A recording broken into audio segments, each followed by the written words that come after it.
expectations associated with their role and the public interest concerns that animated the said constitutional provisions. That's the Apex Court's decision. Well, this is a matter that we'll be interrogating further, especially also on Newsfile tomorrow at 9 a.m. You're all to tune in for that. Let's take a quick break here on Joy News Prime Live on the Joy News channel, also on DSTV channel 421. Go TV is 125. We're on myjoyonline.com and all our social media platforms. Do stay with us. We're right back with more stories.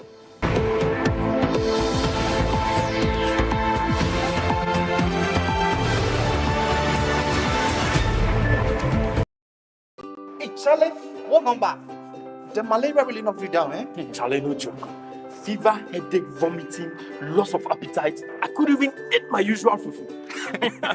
You and your fufu. But I hope you got tested before the malaria treatment. Yes, I did. And thanks to Malatu, I kicked out malaria one time. When malaria strikes, take Malatu, containing artemether and lumefantrine. Comes in tablets and suspension for effective treatment of malaria. Great to have you back. Thank you. No problem. Malatu is suitable for adults and children. Manufactured and distributed by NS Chemist Limited. This advertisement has been vetted and approved by the FDA.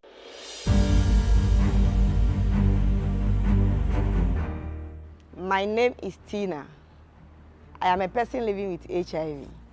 I got to know my HIV status after I gave birth and lost the child because of HIV. In those days, prevention of mother-to-child transmission services had low patronage due to fear and stigmatization. Today, many HIV-positive women have delivered negative children. I follow the guidelines and take my HIV medicine called ARVs every day, as prescribed by my Nancy. If you have tested for HIV recently and it was negative, test again when pregnant. If you have tested positive, go to the hospital after birth as directed by your healthcare provider. Your baby will be given medicine immediately and tested to ensure baby and mother are well. Let us work together to have an HIV-free generation. Our children must be free to shine.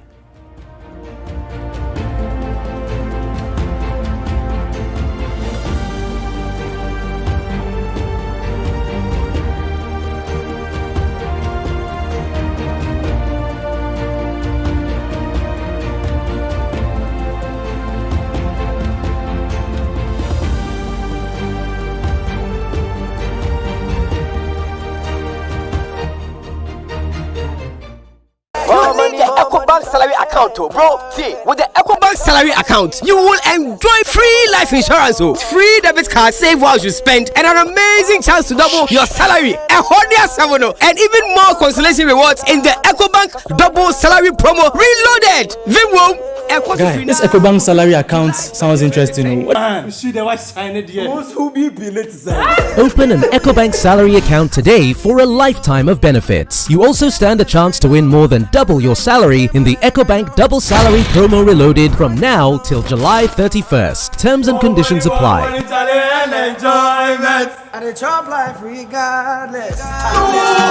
promo is under the supervision of the National Lotteries Authority under the Caritas Lottery Platform. The Pan-African. Many people think I get whatever I want because I'm a popular actress. But no, that is not true. Me Ankasano, Adebia mi yebiano, me shishimpe papano. And when I find it, I stick to it. My shishimenya Bell Pack tissues. Bell Pack ewe tea roll. Bell Pack tea roll. Soft, but not weak. Strong, but not hard. It is smooth. Me yusua, me hot tummy. It's just perfect. Same and a kitchen towel. Bell Pack is simply the best. It's just perfect. Nothing feels so good like Bell Pack. There are days when you think, whoa, today I've earned it. So order a Glovo. Days when plans run longer. What if we order a Glovo? Or days when you can't control everything. Oh yes, because on Glovo, you can order anything you want. Glovo, you order, we deliver.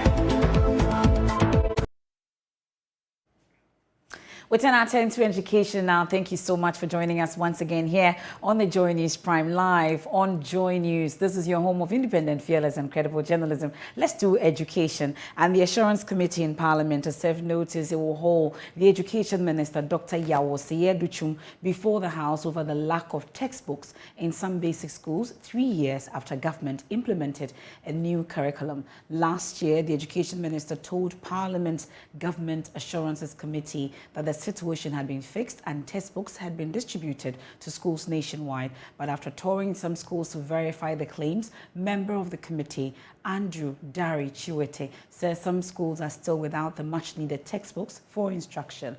Parliamentary Affairs correspondent Kwekwa Sante is with the team. Here's his report. Government had come under intense criticism for implementing a new curriculum when textbooks were not ready. More than 3 years later, Education Minister Dr. Yawo Seyeduchum told Parliament the books were now ready and had been distributed. A number of textbooks distributed to the various regions. 6.4 million textbooks have been produced and distributed and the distribution is ongoing. Checks, however, by the Government Assurance Committee of Parliament in the Central Region shows some schools are either yet to get their books or have received inadequate copies. Science Basic 1, we have received 35 copies. Then B2, that is Basic 2, 42 copies.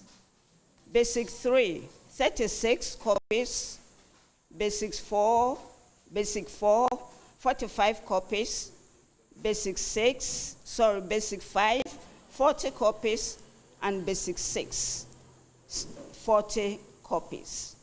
None is received at the JHS level. You are yet to receive textbooks, and they have some few months to write BC. So what are you doing about that? I want to find out. Efutu Municipal Director of Education, however, says her district has enough textbooks. All the schools we've received, the books that were given us, we went for them. So all the schools within, all the books that were supplied, yes, we went for them and we've given to all the schools, unless some are yet to come. But those that we have to receive, we've received and distributed to the schools. The committee members say they are worried some head teachers are not forthcoming due to fears of victimization. There are some people who be thinking that, no, if I say this, maybe they will think that I'm exposing certain things. No, that is why we are here. We are representing the whole of Ghana.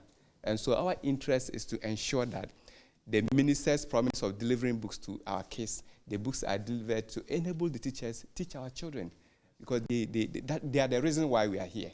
And so please, just give us what information you have so that we are able to help you at the end of the day. Because when we finish with this trip, we are supposed to present a report, and we're going to speak to the report. And so if we don't go with the accurate report, we are likely to do this job, waste money, waste your resources to go around, and then we'll not be able to achieve what we want to achieve. So that is the information. Don't be afraid of giving us the right decision. The committee will now continue inspecting some more busy schools in the Central Region and return to Accra to present a report to Parliament upon its resumption on June 6th. Reporting for Joy News, Kwekwa Sante.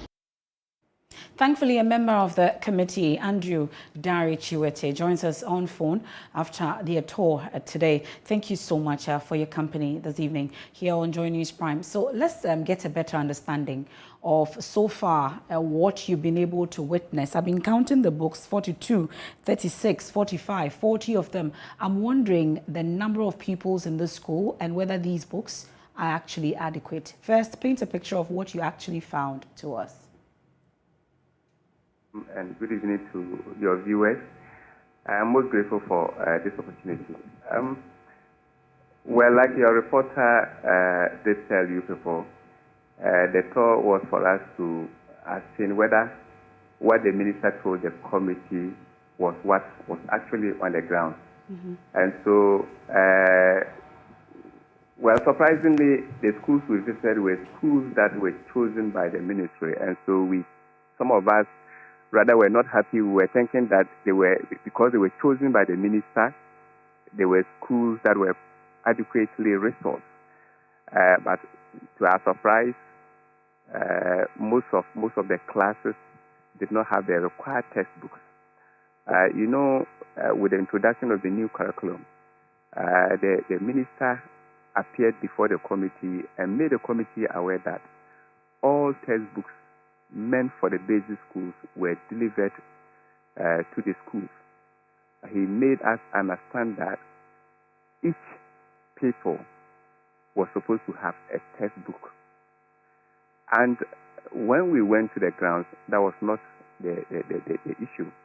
You get to a school that has maybe about 90 people in a class, then they will receive either 21 math books, 45 English books, 30 social studies books. You go to class 2, where they have enrollment of about 60, then the head teacher will receive about 20 or 12 English books, just like that. We never got to a school that the head teacher will report that they have a full complement of the textbooks and each people having access to a textbook each. And so it was like the whole of the journey that we made, we never got to a school that they reported to us that they had all the books. And so an indication of the minister not telling the truth when he appeared before the committee. The Government Assurance Committee is a very unique committee. The duty of that committee is to ensure that all promises or all assurances made by ministers are delivered. And so when you appear before that committee and then you take an oath and you still do not tell the committee the truth, I consider it as a very unfortunate situation. And so for us as a committee, as we are done with the tour in the central region, on Monday, God willing, we'll be touring some schools too in Greater Accra region. After that, a report will be put together. And that report will be taken in the plenary. And the report will be debated. And so in debating, that is where we will let the speaker and the other members of Parliament know that the education minister appeared before us. He told us he has delivered textbooks to all schools. We went on verification visits and we found otherwise. Okay, but I realized that in your interaction, you were trying to encourage the teachers, the headmistresses and the headmasters, all these various schools to paint the true picture to you, to be truthful to you about whether they've received it or not, without fear of being victimized. Did you get the sense that they were actually not telling you what you ought to know because of fear or something for that matter? And I'm wondering if you interacted with the students themselves or the pupils themselves. What did they tell you? Yes, we realized that some of the head teachers were afraid to tell us the truth because we moved with the district directors of education. And you know, the way people fear now to talk, especially directors, they think that if you tell the truth or if you say certain things, so they were afraid to tell us the truth. That was why I was encouraging the head teachers not to be afraid. And then today, for instance, one of the schools at Apelska, in fact, the head told us they have everything in place. But when we interacted with the case, the school people, they themselves told us they didn't have certain textbooks. They told us their computer lab was not in use. They told us we should help them get access to certain things that they need to prepare themselves for their examinations. Okay. And so it was clear that the head teachers were giving us different stories. Our interaction with the people, it was so clear. Okay. And so that was why at a point I was encouraging the head teachers not to be afraid. Because some of these people, you see, it's not only in the basic level, even at the secondary level, we have some challenges, but the head teachers and the headmasters are afraid to talk. Okay. And so, yes, and so I think we need to encourage them, let them know that you will not be victimized if you tell us the truth. Because the idea behind this exercise is not actually to even question the minister. The idea is to come back and let the minister know the true picture. Because we went around with one of the officers from the ministry. He himself was surprised. Okay. Because he said they thought the books they sent, because we have some of the books even at the regional depot. You see, we are not supposed to have it's supposed to be a distribution center. When the books are sent to the regional offices, they are supposed to send them to the district education directorate, for the district directors to also take them to the schools. But here's the case: some books are still sitting there at the stores. Okay. Yes. Well, but how soon are we expecting the report from the committee, so we know what exactly you found in terms of putting pen to paper? Once Parliament resumes, we went with the clerk. The report will be put together. We'll make sure that the report is generated as early as possible, because we need to ensure that the books are sent to the people. Because as we talk, the BEC Form 2, for instance, some of the schools, the Form 2 students, they do not have the books at all. Okay. Yes, Form 2 students, they do not have the books at all. Meanwhile, they are the next batch to see the BEC. To write the BEC. Okay, yes. We'll look forward to that, and this is a story that we'll be following up on closely. Of course, my colleague Kweku Asante is on the beat for us. We're grateful for your time. That's Mr. Chiwete is a member of Parliament Assurances Committee. They've been checking on the ground, but it takes me to our schools of shame, and pupils of the Bakbakba DA Primary School in the Nanumba North Municipality of the Northern Region are excited following an announcement that they will receive school furniture from Monday, 5th June, after JoyNews highlighted the challenges facing the school. Martina Bugri went back to Bakbaba DA Primary School to engage excited pupils of the school. It's a sunny day in the Bakbaba community in the Nanumba North Municipality of the Northern Region. We are visiting the Bakbaba DA Primary School today to interact with Gifty.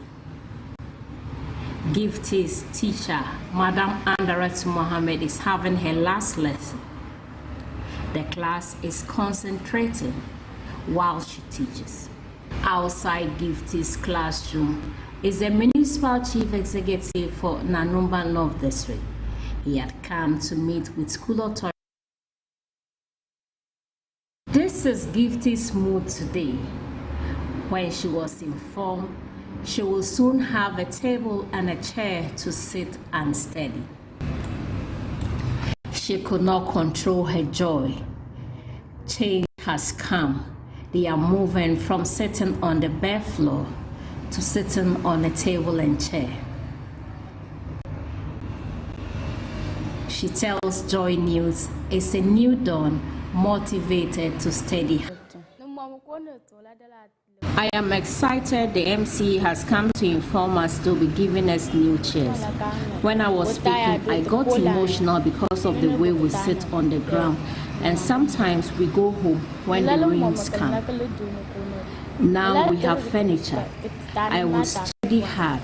I want to become someone responsible in future, so I'll be a doctor or a teacher. It is not only Gifty who is excited, they are getting furniture. Well, that's our schools of shame for you there. But government is set to meet all members of the Pensioner Bondholders Forum on Thursday, June 8, over their demand that government pays interest on all accrued principals. At a meeting with the Finance Ministry, leadership of the Pensioner Bondholders Forum insisted on the interest payment despite an earlier plea to them by the Deputy Finance Minister, Benose Asare. The ministry has, however, agreed to clear all 5 coupons owed the pensioner bondholders in arrears. Here's more in this report. During the pensioner bondholders picketing on Thursday, the Deputy Minister of Finance, Benose Asare, walked in to interact with them. She urged the group to halt their picketing as she proposed a meeting with them to address their demands. Let's meet tomorrow, discuss this and look at the long-term payment for the principal. So I would plead that tomorrow you don't come while we meet with you and see how best we can look at things. Although the group declined to halt the picketing, they agreed to meet the minister on Friday. On Friday morning, they converged as their leadership prepared for the meeting. Before that meeting, convener of the group, Dr. Edwana Nientwi, tells JoyNews about what they are going in to demand for. We have said that this is investment capital, the capital that people are investing. If you keep on holding it, the only thing you have to do is to pay interest for the days that you have held these funds. So that is all. This meeting that I'm going is just what interest are you going to pay? Then we can talk about when you are going to pay. After an hour of deliberation, the leadership of the group came back with some news. The ministry is pleading that we forgive the interest. We consider the interest. And we have said that we can't give any answer to the minister now, the deputy minister now.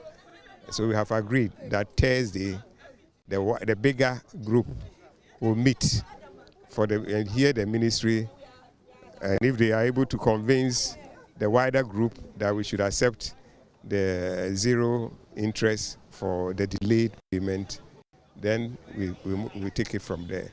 He said the ministry has also agreed to clear all outstanding coupons. The ministry is going to pay the outstanding coupons immediately. So 5 coupons are outstanding. Those coupons are going to be paid immediately. On the principal, if they say immediately, what does that mean? They will start the arrangement from today. So we believe by Monday, Tuesday, Wednesday, we would have seen it. Some members of the group say the outcome of the meeting gives them some hope and relief. Well, that's a very fine move on the part of the government. They've given assurances in the past, which they've not gone by. So we'll give them the benefit of the doubt. Let's wait Monday. Let's see what happens, and we'll take it from there. We hope this time government would keep its word. The group converges again next week Thursday for a meeting to accept or reject government plea to back down on their call for interest payments on the 4 principals accrued between February and May 2023. James Kwisia Veji's report read to you.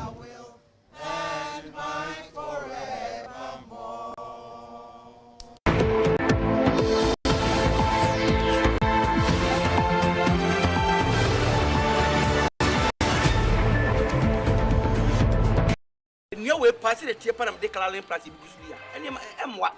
And then, can you not with them, the idea see you, factor.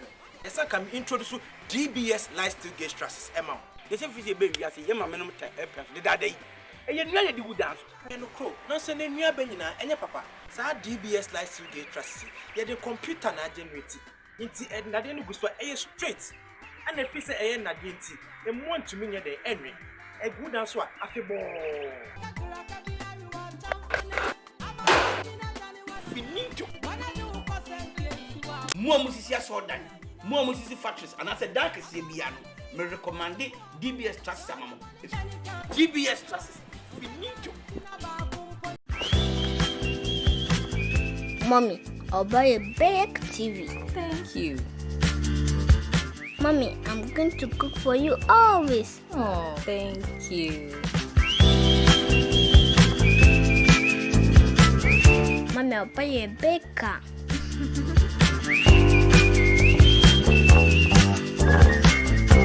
I'll buy you a big house. Thank you.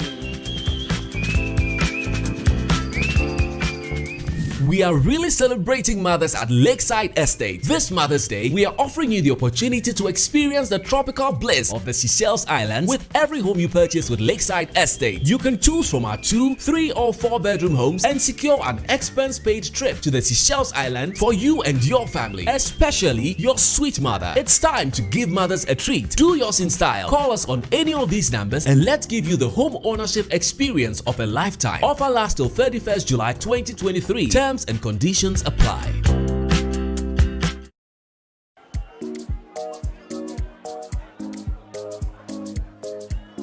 Madam, I'm looking for Abena. Abena, there is someone looking for you.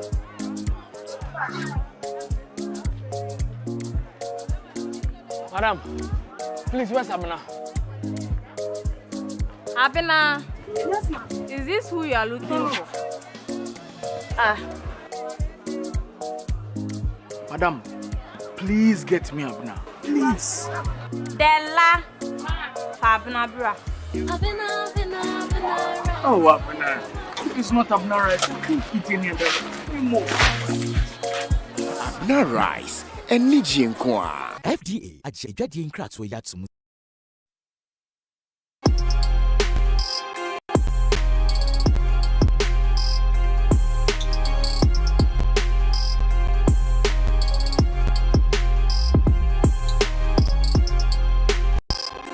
Investment Limited.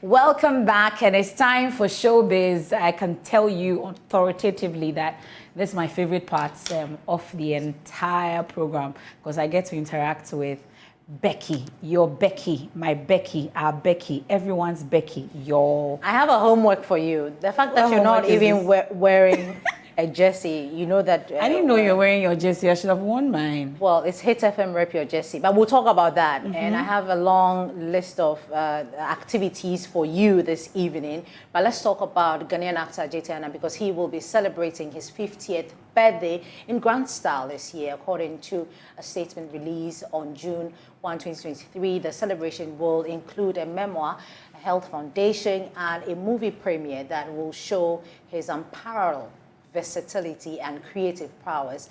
This movie will provide a glimpse into his exceptional talent in a role that will leave audience spellbound.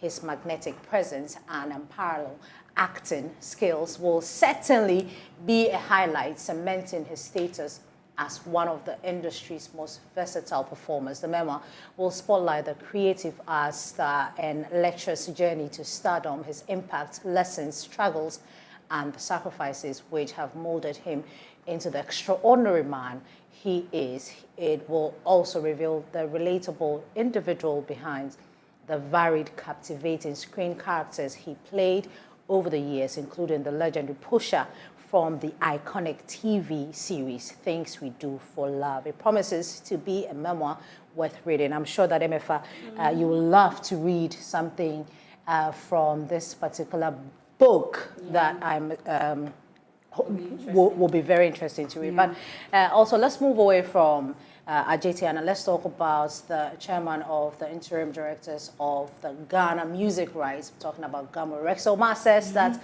they are still mandated to collect music royalties in spite of the non-renewal of their license. He said this during a press conference by GAMO at Nat Hall in Accra on Thursday. As directors of GAMO, we wish to plainly indicate that GAMO's operating license is being withheld by the regulator through the Corporate Office. As a result, GAMO will not be able to distribute any collections as it is unable to follow the collection mandate until the license is renewed.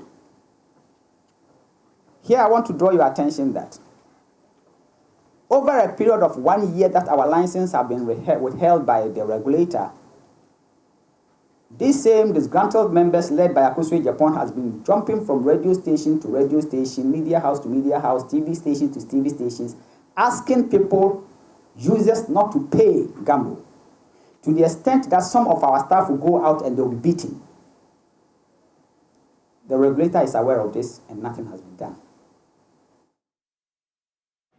All right, let's move away from GAMO. Let's talk about our favorite part. I love it when we have to talk about football, especially women talking about football. I know that you're a Manchester United fan, but... Which one do you support? Well, right now, as you can see, Man City. That's the jersey you have. I'm supporting Man City. Or Black Stars. But on the 10th of June at the Aviation Social Center, we have Hit FM Rep Your Jersey. We're inviting all of you. And you know the finalists, we have the Inter Milan and obviously Man City. So what we're going to do this evening, MFA, is that I know that you're a fan of football, you love football. Did I tell you that? Well, I suppose you do. So I'm going to give you a list of just 3 people. Me. 3 from me or your audience.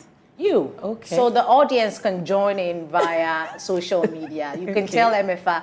She's reading. She'll be reading. I'm not reading anything. I'm just saying that they can help you out. Okay, so I'll give you 3 people, 3 players from Inter Milan and 3 players from Man City. So let's go with Man City. The first picture. Director, give it to me. MFR would do us the honors to mention the person's name. MFR, who's that? This one looks like Haaland. Okay, is it correct? Erling Haaland. Okay. The next one, let's see. The next one, please. Let's see the next one. This is a Manchester City player, yeah? Why am I sad that you're getting this one all correct? This one, I don't know. Handsome guy. The next one, if you fail, you don't get to listen to your favorite song. Let's get the next one. Why should I tell you? Who is this? Mahrez. Oh, this Mahrez. Is this Mahrez? This is Mahrez, yes. Is getting help from nobody. This is Mahrez. It's fine. Let's take the last one from Manchester City. Oh, that's the last one. That's the last one from Manchester City. Let's go to Inter Milan. Yes. Who's this, MFA? Martinez. Are you sure? Yes, that's Martinez. Who is this? This Lukaku. Okay. Let me tell you, he is. It's unconfirmed that Megan Thee Stallion was spotted with dating, him, recently. Nice. Yeah, it will be a very nice one. Let's take the next one. Okay, that's it. Oh, so you didn't bring goalkeepers. I was waiting to bring goalkeepers. In this episode, you bring Carson, you bring we had Haaland. Haaland was a goalkeeper, but you didn't bring Edison. So you know everybody. A little. I know my football. So she won. Join the conversation on social media. But MFA, because you won, I'm bringing. So should I give you one? Let me give you one. Okay, that's fine. Please give me one. You have one. You can identify. Identify one. Please give me one. Director, let's give Becky one. Please, I beg. Becky. Let me play your song for you. Which song? Oh, I know your favorite song. Yes. So we're who is doing, this? Who is this? You don't get to ask the questions here. You want this episode of, having fun with all the players. This one, you can marry this one. The tattoos, I don't know what's going on. He's very handsome. Yeah, he's handsome. That's Edison. You get to enjoy Friday karaoke for those of you. I know that this song is for you. You love this song. So please, this is for MFA especially because she won, this episode of... So you're singing me the song. You're singing me... No, it's actually written. I encountered Kofi Kinata yesterday. Okay, tell me about it. At the Blue Ocean Summit. And Kofi Kinata is on a different level. Aww. From now, I love my Stone Boy. Okay. Yeah, okay. I love my Dinah Hamilton. Okay. But Kofi is on a different level. Something else. I spoiled it. I didn't move and pick. Can you please spoil the for us? Please give us the song. Let's see if she can sing along.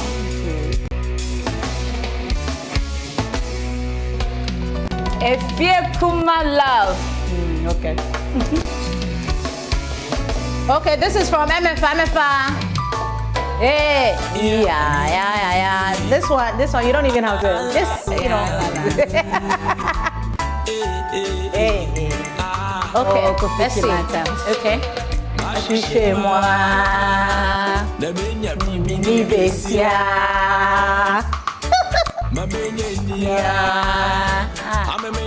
Kumanina. Bamano. Hey. I will take the part about the food and all, but the food part is not coming. So can we move it forward for Let's move it forward a bit. Okay, let's see. That's how we wrap up. Well, we can wrap up. Let's go. We'll continue in the newsroom. We'll send you videos of our karaoke in the newsroom. Should we brush our teeth? Okay. Yes. We'll brush our teeth with Pepsodent, Cavity Vita, and charcoal. Pepsodent charcoal, herbal, because with Pepsodent, every smile matters. And that's we've wrap up. Let's go. The food part. We have to go. We really have to go. We have business. Yeah. At the top of the hour with Beverly Brew. MFA would have sing. There's more on myjoyonline.com. I am MFA. We'll have a good evening. We are gone.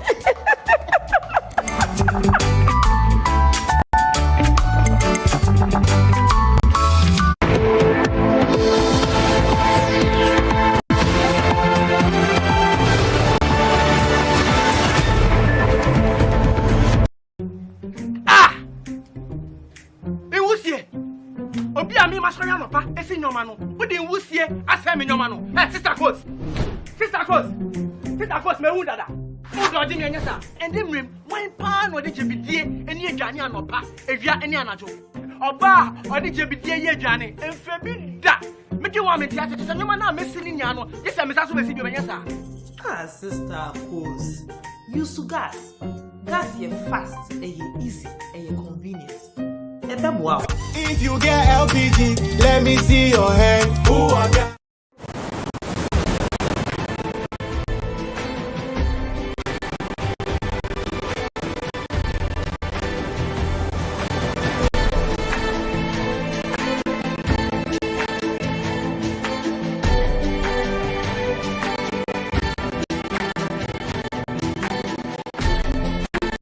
Crown your style. New Ohima collection from GTP. Now available at any of our accredited dealers nationwide or any.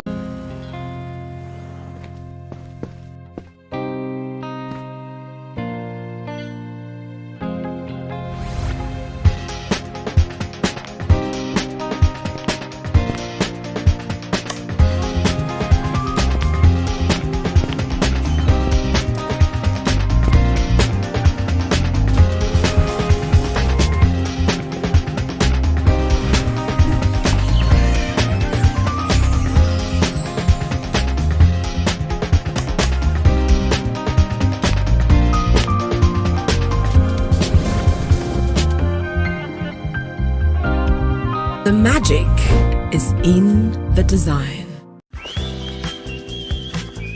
Mommy, I'll buy a big TV. Thank you.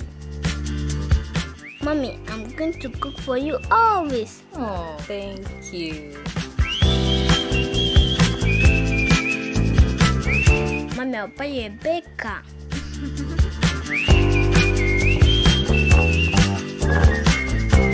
I'll buy a big house. Thank you.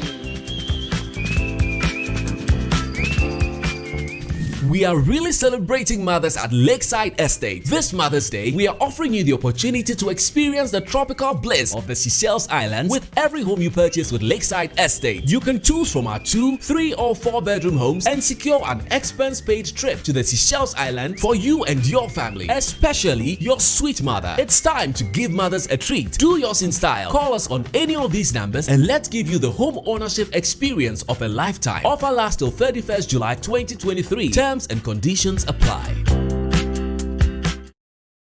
Hey, Charlie, what number? The malaria really knocked you down, eh? Charlie, no joke. Fever, headache, vomiting, loss of appetite. I couldn't even eat my usual fufu.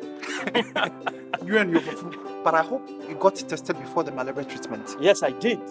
And thanks to Malatu, I kicked out malaria one time. When malaria strikes, take Malatu, containing Artemether and Lumefantrine. Comes in tablets and suspension for effective treatment of malaria. Great to have you back. Thank you. No problem. Malatu is suitable for adults and children. Manufactured and distributed by NS Chemists Limited. This advertisement has been vetted and approved by the FDA.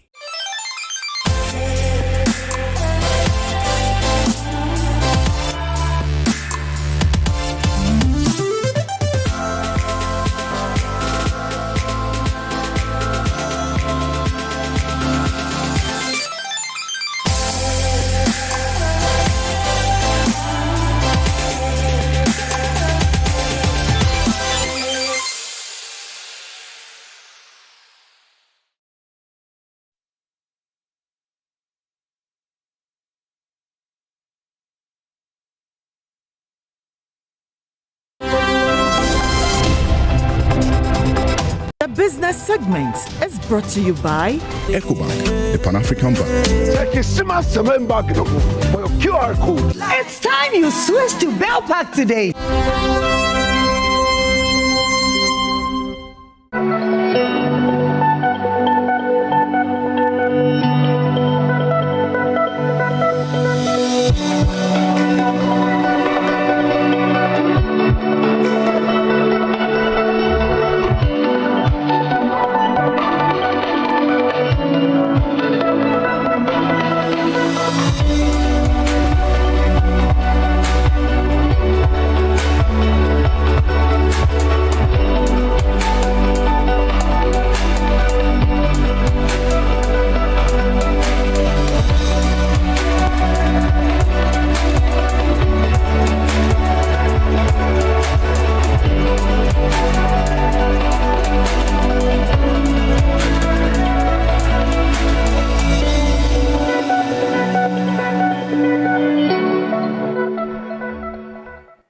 Hello, good evening. Let's do business now. I am Beverly Broom, a senior finance lecturer at the University of Ghana Business School. Dr. Benjamin Amwa says the World Bank's decision to review future use of its financial guarantee for Ghana's borrowing should not be seen as an attack on the sovereignty of the country. The bank revealed that it might undertake such an exercise to put the country's borrowing in check, a move expected to scrutinize the country's rising debt levels. But speaking earlier on Business Live, Dr. Amwa said the World Bank's aim is to ensure the fund is used for its intended purpose. This is absolutely necessary, and in a typical lender-borrower relationship, you want to have your conditionalities or what is known as covenants in place, because you want to make sure that the borrower, in this case Ghana, will have genuine purpose for the funds, and the purpose for which the funds are being acquired will be used exactly as enshrined in the request for the facility. So it is not an attack on the sovereignty of Ghana as in the Bretton Woods institution dictating to Ghana. Rather, it is part of managing the loan facility and to making sure that the loan will perform and use for the purpose for which the facility is coming in. So these conditionalities are much normal in a typical lender-borrower relationship. The loan facilities from IMF, ADB, and the World Bank are mostly concessionary, which means very, very low rate. So if you look at the cost of these funds, vis-a-vis the commercial ones that we go for, the Euro bonds, etc., which are more expensive, is what sometimes creates problem for us. But if you look at the Bretton Woods institutions and the purpose for which they were set up, they were basically set up to intervene in these areas. Their loans are in many instances almost zero rated by way of interest rate. We should also forget that having gone through the domestic debt exchange program, having had the waiver from some of the multilateral creditors, we have created enough physical space for us to get in more support by way of creditor support to turn around the economy. The strategy is let us get these facilities so we can use it to turn around the economy. Once we are able to turn around the economy and we are able to improve on our revenue, we will surely be able to service these facilities that we are going in for. Associate Professor of Finance at the Andrews University in the U.S., Williams Kwesi says Ghana's 36-month extended credit facility deal with the IMF is inadequate to make any significant economic impact. He says the conditionalities and policy demands from the IMF to mitigate Ghana's fiscal and debt vulnerabilities are drastic and demand a long-term approach. According to him, a 5 to 7 year fiscal program is viable for an effective financial turnaround. Clinton Yeboah has more in this report.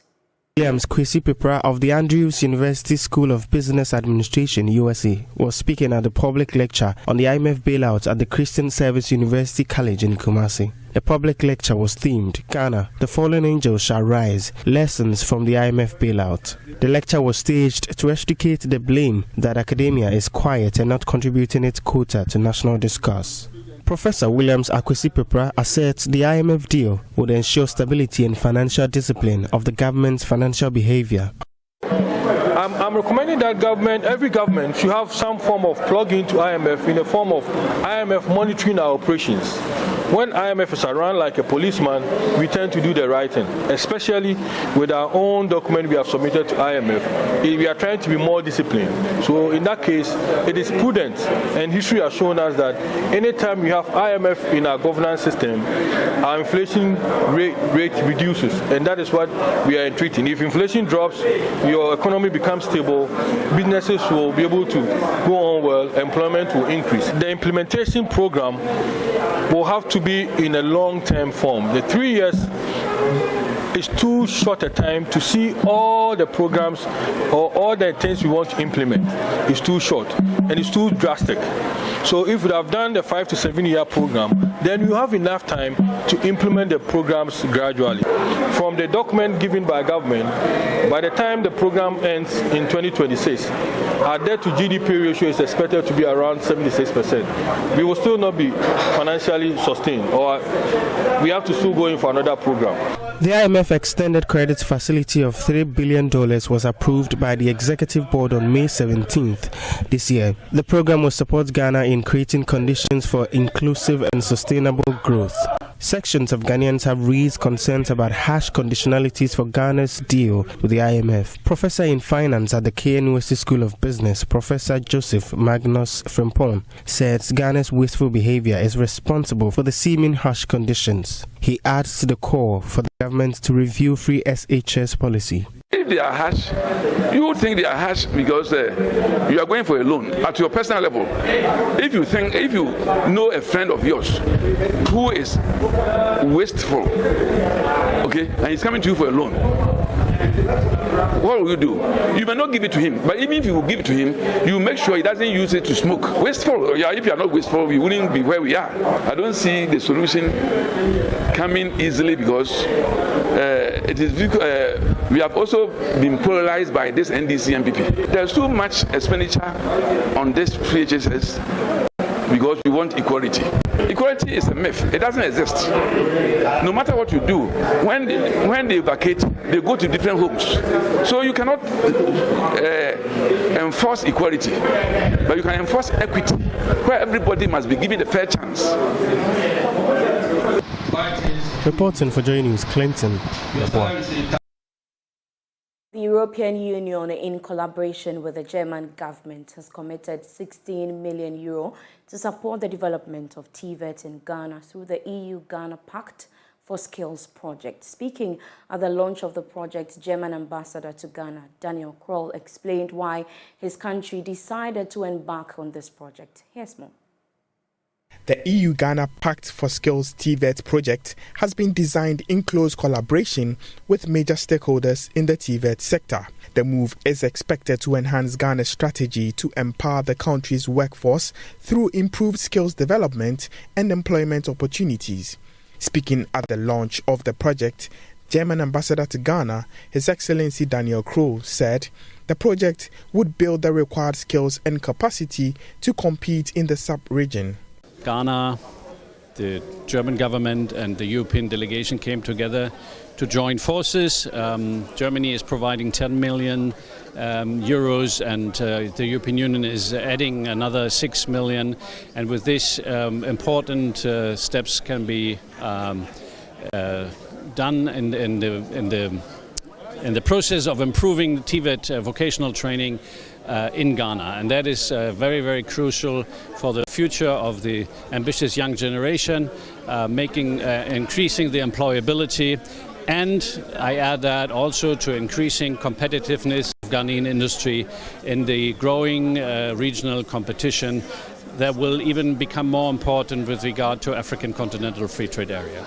Minister for Education, Dr. Yao Osei Educhum, called for the inclusion of STEM in the development of technical and vocational training. We also have to become mindful of what is happening now. In the fourth industrial revolution, the TVET of yesteryears is not the TVET that will transform our nation. The intersection between TVET and STEM is something that we need to be mindful of and do a better job at.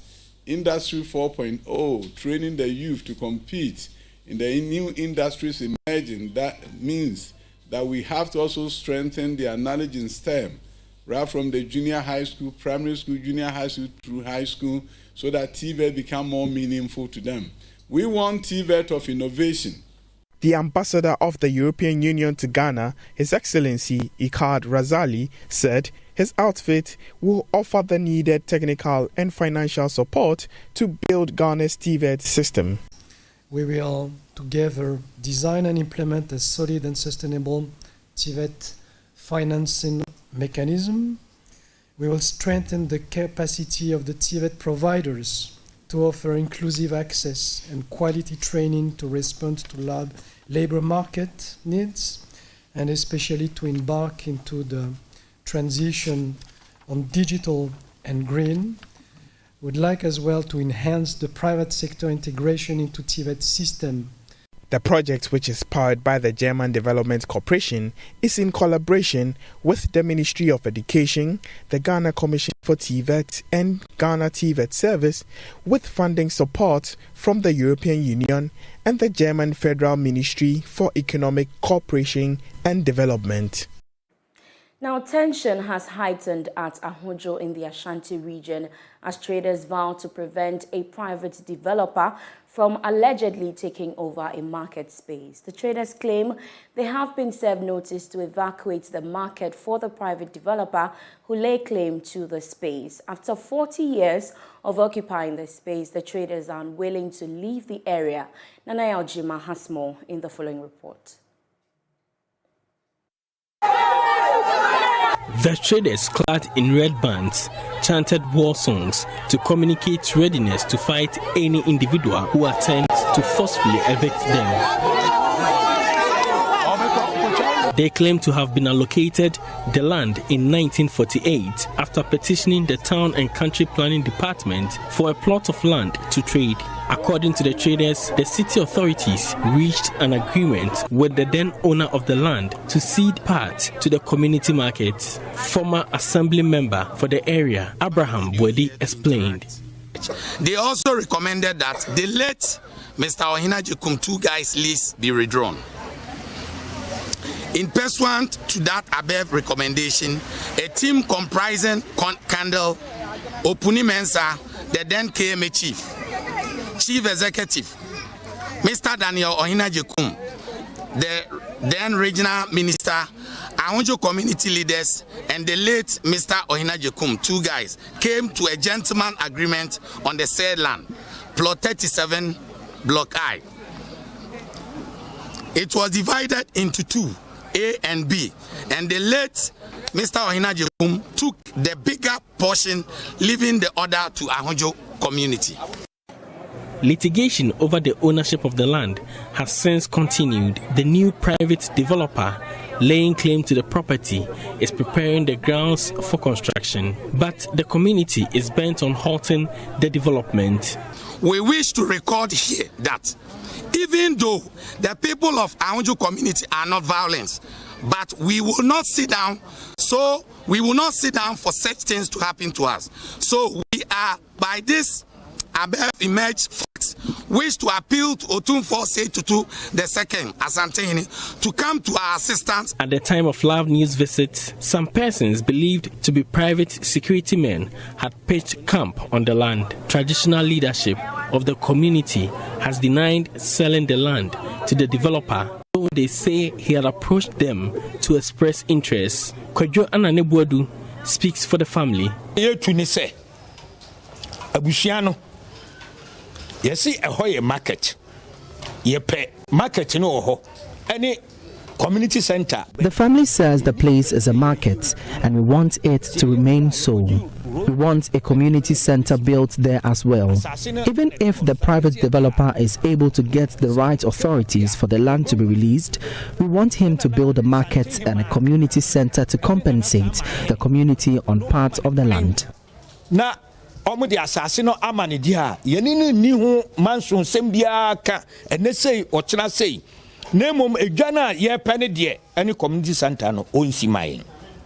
Meanwhile, the private developer will not react to the agitation. For JoyNews, Nanaya Ojima, Kumasi. Upper West Regional Zonal Coordinator of the Ghana Productive Safety Net Project, Kwabena Boateng, has said that the focus of the second phase of the project will be to complete all irrigation dams under construction for use by farmers and also plant 1,900 hectares of cashew farms in the region. He says that successes were attained during the first phase of the project, which ended in 2022 and needs to be replicated. Kwabena Boateng made the statement during the handing over ceremony of 22 motorbikes to 11 municipalities and districts in the Upper West region. The Ghana Productive Safety Net Project, GPSMP, is a social intervention initiative jointly implemented by the Ministry of Local Government, Decentralization and Rural Development and the Ministry of Gender, Children and Social Protection as part of the government efforts to improving the livelihoods of the people. Following the successful implementation of the first phase of the project, which started in 2019 and ended in 2022, the second phase quickly followed suit. The project is being funded by the World Bank at a cost of $100 million. Our Power Regional Zonal Coordinator of the GPSMP, Governor Boatan, spoke about the successes struck in implementing the project and their target for the succeeding years. So for the very first phase, the whole project has constructed a lot of dams, a lot of feeder roads, which is helping the farmers. And then for the irrigation purposes, it's been very great. That's why we are moving on to the second phase. And so what do you hope to achieve?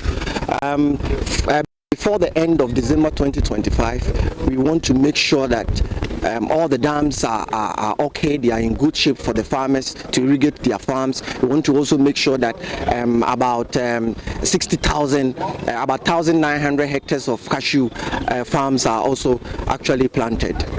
One of the many challenges faced by officials of the GPSMP in its implementation of the project is their inability to have unfettered access to the communities and the project sites. The poor nature of roads in the communities and the project sites makes it difficult for officials to properly carry out their activities, especially monitoring of projects. In order to ease the challenge, our Power Regional Minister, Dr. Hafiz Bin Sali, on behalf of the government and the implementing ministries, presented 22 motorbikes to all 11 municipal and district assemblies in the Upper West region. The safety net program is implemented in 42 districts in the 5 regions of the north.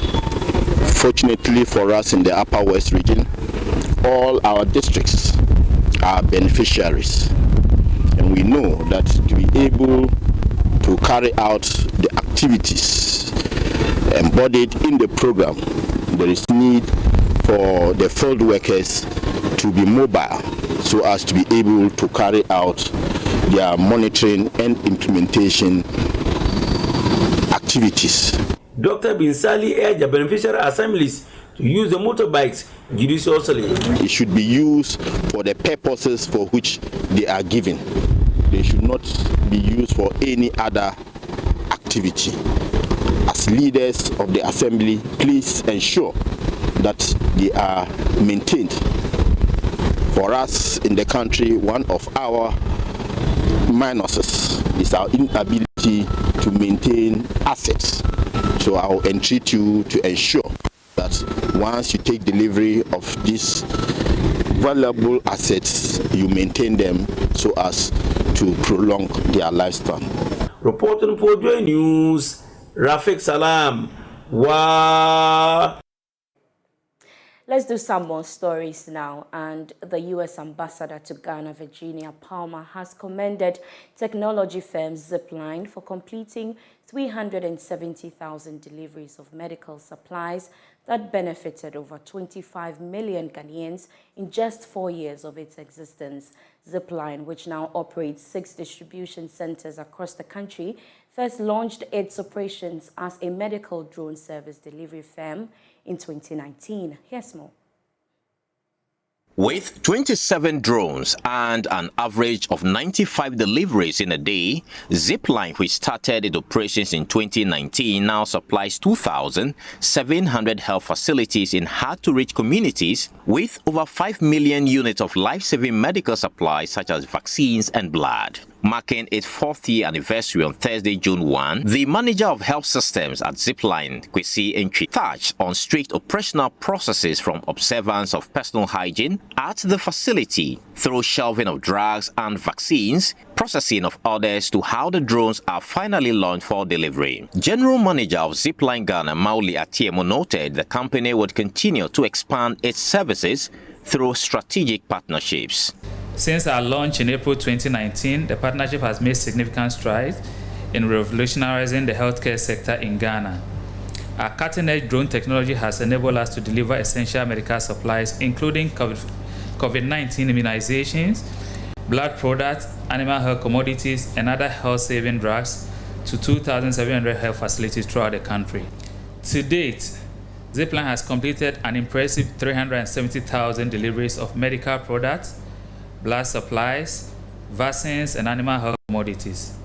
We continue to leverage on our cutting-edge technology to enhance our logistic capabilities and forge new partnerships to reach even more communities and ensure no one is left behind. Speaking at the event, the Deputy Minister of Health, Asesini, said the partnership between Zipline and the Ministry of Health is a shining example worth extending to other sectors. Through this partnership, we have made Ghana a global leader in the use of drones for medical logistics. We must, as a nation, begin to look at the capacities of unmanned aerial vehicles extending beyond healthcare and ways to solve problems in other industries. Excited at Zipline's impact in 4 years, especially during the height of the COVID-19 pandemic, the U.S. Ambassador, Virginia Palmer, noted bilateral arrangements are in place between Ghana and the U.S. aimed at scaling up access to quality healthcare for all. None of us imagined the COVID vaccine or the COVID pandemic when Zipline was being founded. And the tremendous impact you made in getting those vaccines out to people so that they could resume their ordinary lives is enormous. The United States government is working with you to build on these successes. The U.S. Trade and Development Agency signed a grant with Zipline earlier this year to fund a feasibility study to develop the infrastructure for the rapid delivery via drones of medicine and commercial goods across Ghana and West Africa. Speaking to the press on the sidelines, the general manager added that even though technology adoption rate has been one of the company's biggest challenges, it is poised to venturing into other sectors. Generally, the challenges has been adoption to technology and the fact that it's something new that has not been seen anywhere. So the questions about whether it really will work or not, now it's all for us to see that it's really working. So in terms of diversification, we're currently exploring other avenues such as agriculture. So we are looking at vaccination. We currently are doing vaccination in humans. We are looking to do vaccination in animals as well. So we are currently working with the Veterinary Services Directorate in a pilot to explore the possibilities of vaccination for poultry, for example, ruminants and other things. From Zipline, Omenako, Carlos Caloni, JoyNews. That note, we end business tonight. But you can read more business stories when you log on to myjoyonline.com/business. My name is Beverly Broom. Razak Musbao is next with sports. Please stay. The business segment was brought to you by EcoBank, the Pan-African Bank. It's time you switch to Bell Pack today. Many people think I get whatever I want because I'm a popular actress. But no, that is not true. Me Casano, Adebia mi yebiano, me shishimpe papano. And when I find it, I stick to it. My shishimenya Bell Pack tissues. Bell Pack ewe tea roll. Bell Pack tea roll. Soft but not weak. Strong but not hard. It is smooth. Me yusua me hotome. It's just perfect. Same as the kitchen towel. What about what? What me the papaye? What me soki? Echimu esa pepa. One Bell Pack kitchen towel lasts longer and saves you money. It's time you switch to Bell Pack today. Say here pocket tissue, table napkin, tea roll, and a kitchen towel. Bell Pack is simply the best. It's just perfect. Nothing feels so good like Bell Pack. Research has it that malaria is one of the most deadliest diseases in this part of the world. So, whenever you're feeling cold, feverish, nausea, or fatigue, get tested. If it is malaria, do not worry. I have good news for you. Lona, let's all go back. Lona, malaria spread of Lona. Aye, malaria's remedy is Lonat. Therefore, we're gonna use Lonat to recover. You have malaria? Yes, please. Are you shivering? Yes, yes. You got chills? Yes, Take yes. Lonat. Lona, First day. Lona, take Lonat. Let's all Second day. Lona, take Lonat. Lona, Third day. Lona, take Lonat. malaria spread of Lona. That's all. Lonat, scatter, scatter. scatter malaria. Lonat, it scatter malaria. A quality product from Blaze GVS Pharma. For decades, we have helped businesses connect with their trade partners all over the globe. From Ghana to Burkina Faso, Côte d'Ivoire, Benin, Togo, Senegal, China, Morocco, France, Netherlands, and many other countries. We have made it possible to bring Ghana to the world. We have brought small and medium businesses closer to their customers across the regions in Ghana with our SME support facilities. We have brought relief and smiles to the faces of families with our employee personal loans. With our cutting-edge technology and digital support, we take the burden of complex thinking off you, making life simple. That is who we are, as close as a partner. Bank of Africa. We are indeed the African bank with the global reach. Score HD, the new exciting football channel, is now available only on HD Plus and brings you football from around the world. Watch Sadio Mane and Daniel Kufitre in the top weekly match of the Bundesliga 1 and DFB Cup, Primera Liga, Copa de la Liga Profesional, see Ronaldo in the Saudi Pro League, as well as daily sports news every other hour. Also, get updated on Messi and Mbappe on PSG TV and many more. Feely on HD Plus channel 151. Agrona Ede, HD Plus, the Feely experience.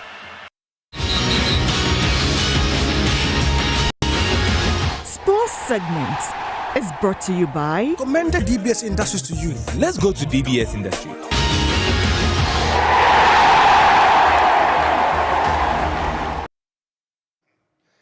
Hello there, welcome to Prime Sports with me, Razak Musbao, and of course we are building up to the Hit FM Rep Your Jersey at the Social Aviation Centre on June 10th for that Champions League final between Manchester City and Inter Milan. But let's start off from at the WAFU Zone B Under 20 Girls Tournament, because tomorrow, Saturday, June 3rd, Ghana will face Nigeria in the final of the maiden edition of that tournament at the Barbara Sports Stadium in Kumasi. The Black Princesses advanced to the finals after defeating Burkina Faso 3-1 in the semi-final, while Nigeria also eased past Benin by 3-0.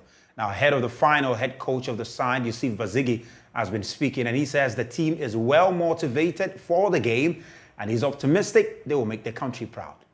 The performance of the teams are very good, very impressive, because each team performed match after match.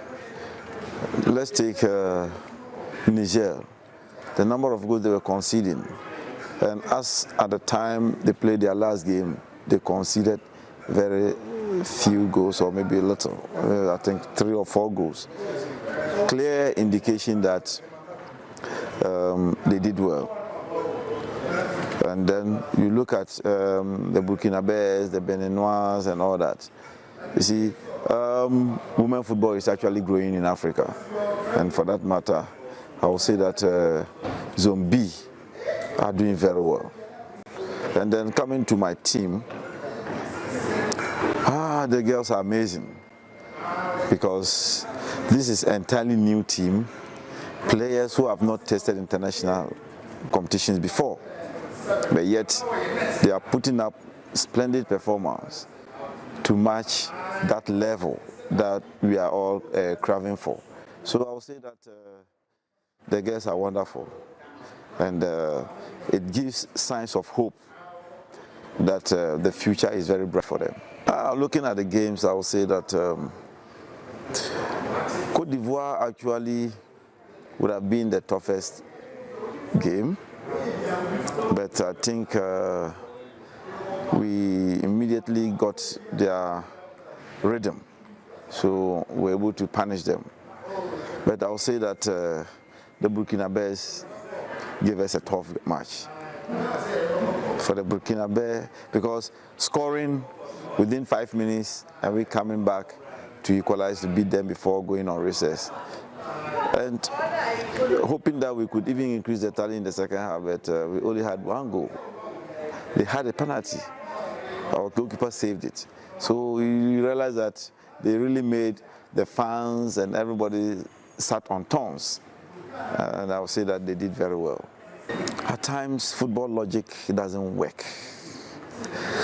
The logic in football, at times, the permutations that you will give may not give you the right results. So for me, I think that, yes, we've considered 2 goals out of 3 matches. They have considered none. Let's look at the groupings, the group that they played. Even though we played Burkina Faso, where they also played them and beat them, I would say that if we had also started from their group, or if we were to be in the group, their group, we could have even scored maybe more. Because if you look at the chances that we have been missing, if we had converted even half of them, that would have been disaster for the clubs or the teams. But unfortunately, we couldn't convert many of the chances. And it could happen that tomorrow we may convert these chances that were going on begging and will not consider at all. So that is how football is. And we have actually rehearsed very well. And then hopefully these girls will take it into the game so that we'll see a very good performance. It was a welcoming news because she started with us, played the second game, got injured and missed the next game, and now she's back. So I would thank the medical team for the wonderful job that they did. They've been able to bring her back on the field, which is recommendable.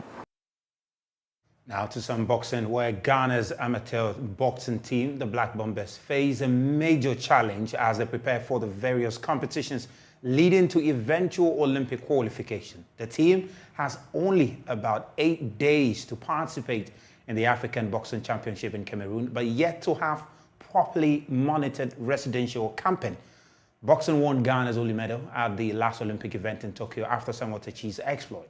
As the team races against time, head trainer Kwesi Ofori Asare has been explaining why it is very necessary for the team to have residential companies. We're speaking to my colleague Nathan Lato. Well, I think as for the what I want, I would say I want a lot, numerous. Like? I want us to be in camp, preparing for the African Games, especially.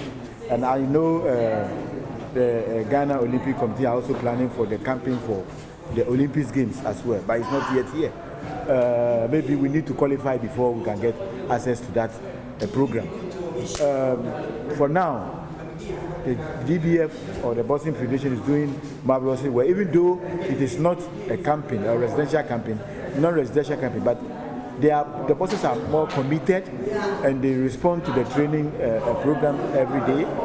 But the bad side is that they get tired and some of them will go home.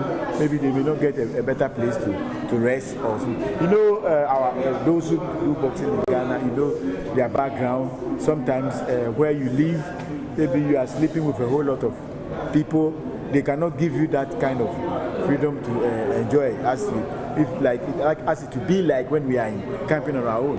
So I wish we have support in terms of camping so that they can rest, they can eat well, control their food properly, because you know dietary is very, very important in terms of developing their fitness for competition.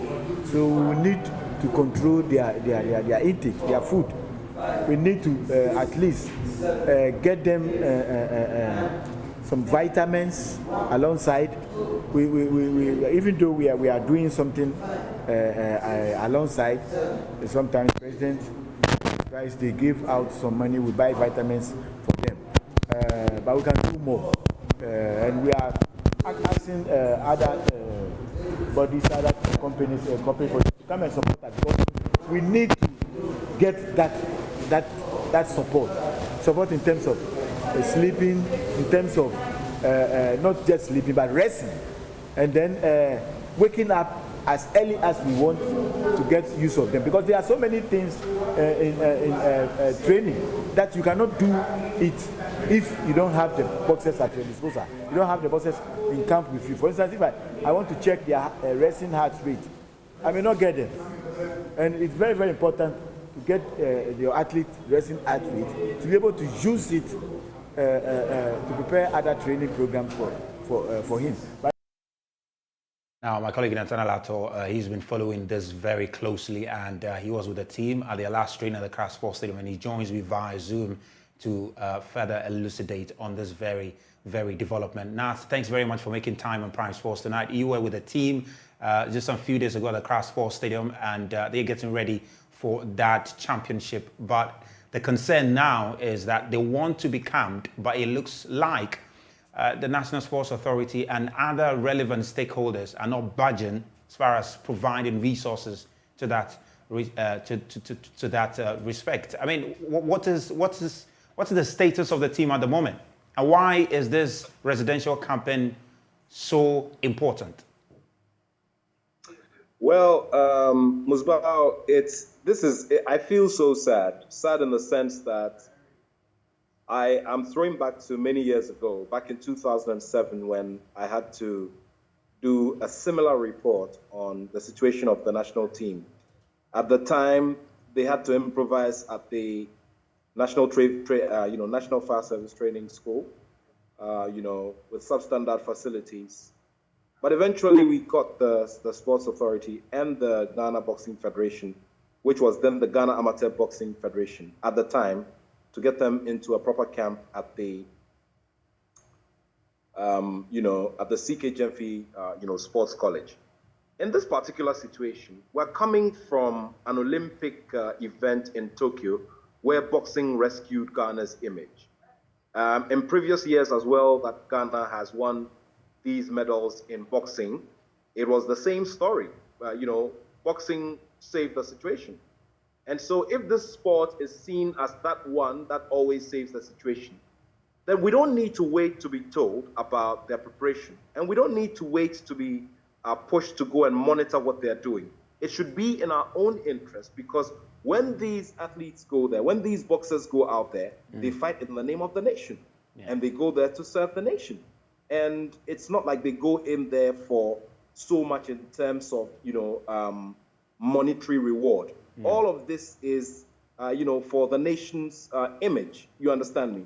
And so it is very disheartening to note that these guys are in there, and just like the coach said, they don't have any proper, nutrition, any proper monitoring, of the training that they're doing. Nobody checks what time they go to bed. Everybody just goes back home, and nobody really knows, what they're up to when they leave, daily training at the Accra Stadium. And now this is the other thing as well. The national boxing team normally trains in the DG Hatramani Hall. And do remember that the DG Hatramani Hall is one multi-purpose one, but it is used more. It's used more often by the badminton team and, the badminton association. And so you find a lot more badminton activity and table tennis, as well as some of the contact sports as well. Yeah. So what normally happens is that the National Sports Authority gives out that place to the national boxing team on specific schedules. Now, as the situation stands now, the Ghana Boxing Federation has not yet come to an agreement with the National Sports Authority for that to be done specifically. And so for me, as I said, we did realize that this was the situation. Boxing was our saving grace. So if this is your saving grace, then go ahead and do the right thing. We don't need to be told. I mean, these are basic things in sport, that when a team is preparing, or a set of athletes are preparing for major competitions, such as events that are going to help us to qualify for the Olympic Games, they need to be put in a properly regimented environment, a properly monitored environment. And they need to have a training system that can be measured, so that at the end of the day, when we get out there and they're fighting under the colors of Ghana, we can have expectations of them. That is as simple as that. Well, interesting, Nat. Of course, there are even questions being raised about, government investment in boxing. And even some of these actions, some of this neglect of the national team, the boxing national team, failure to provide them a residential camping like we see for other national teams, under 20, under 17, ahead of tournament, they get all of these residential camping, which is almost always at their disposal. And the question has been raised about whether that is, an indication of the seeming neglect for boxing in the country. And the president of the federation he made that point very strongly when he spoke to you. And so let's listen to the president of the federation and let me just get your thoughts on that.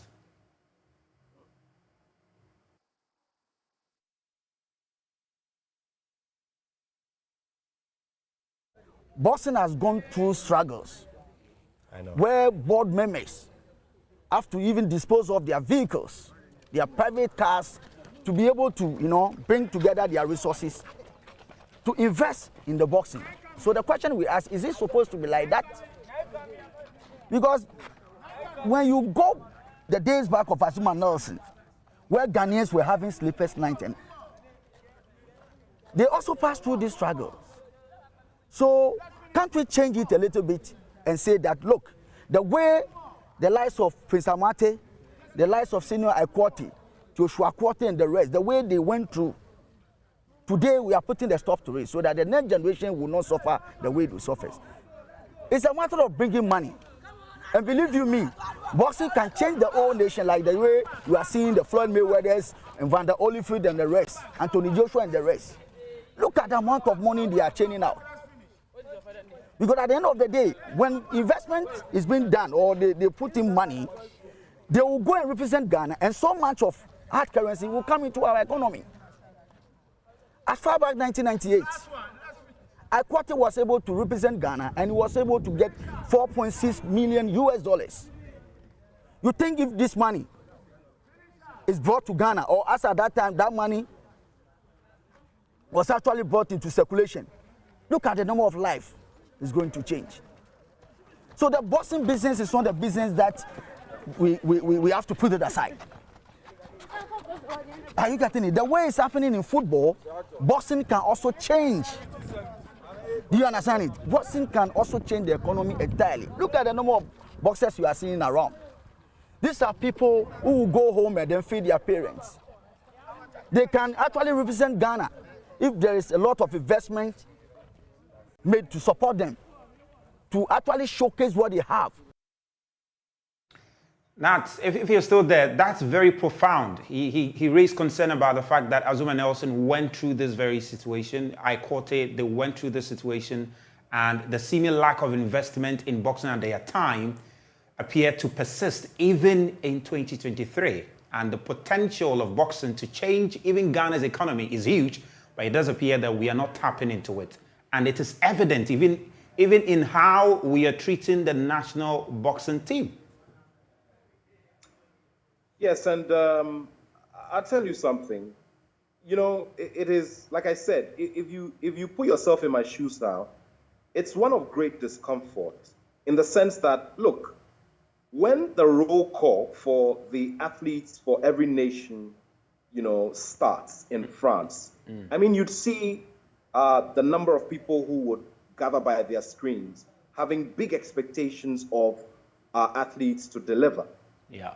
However, the question we need to ask ourselves is how much preparation has been put in and what is the quality of the preparation?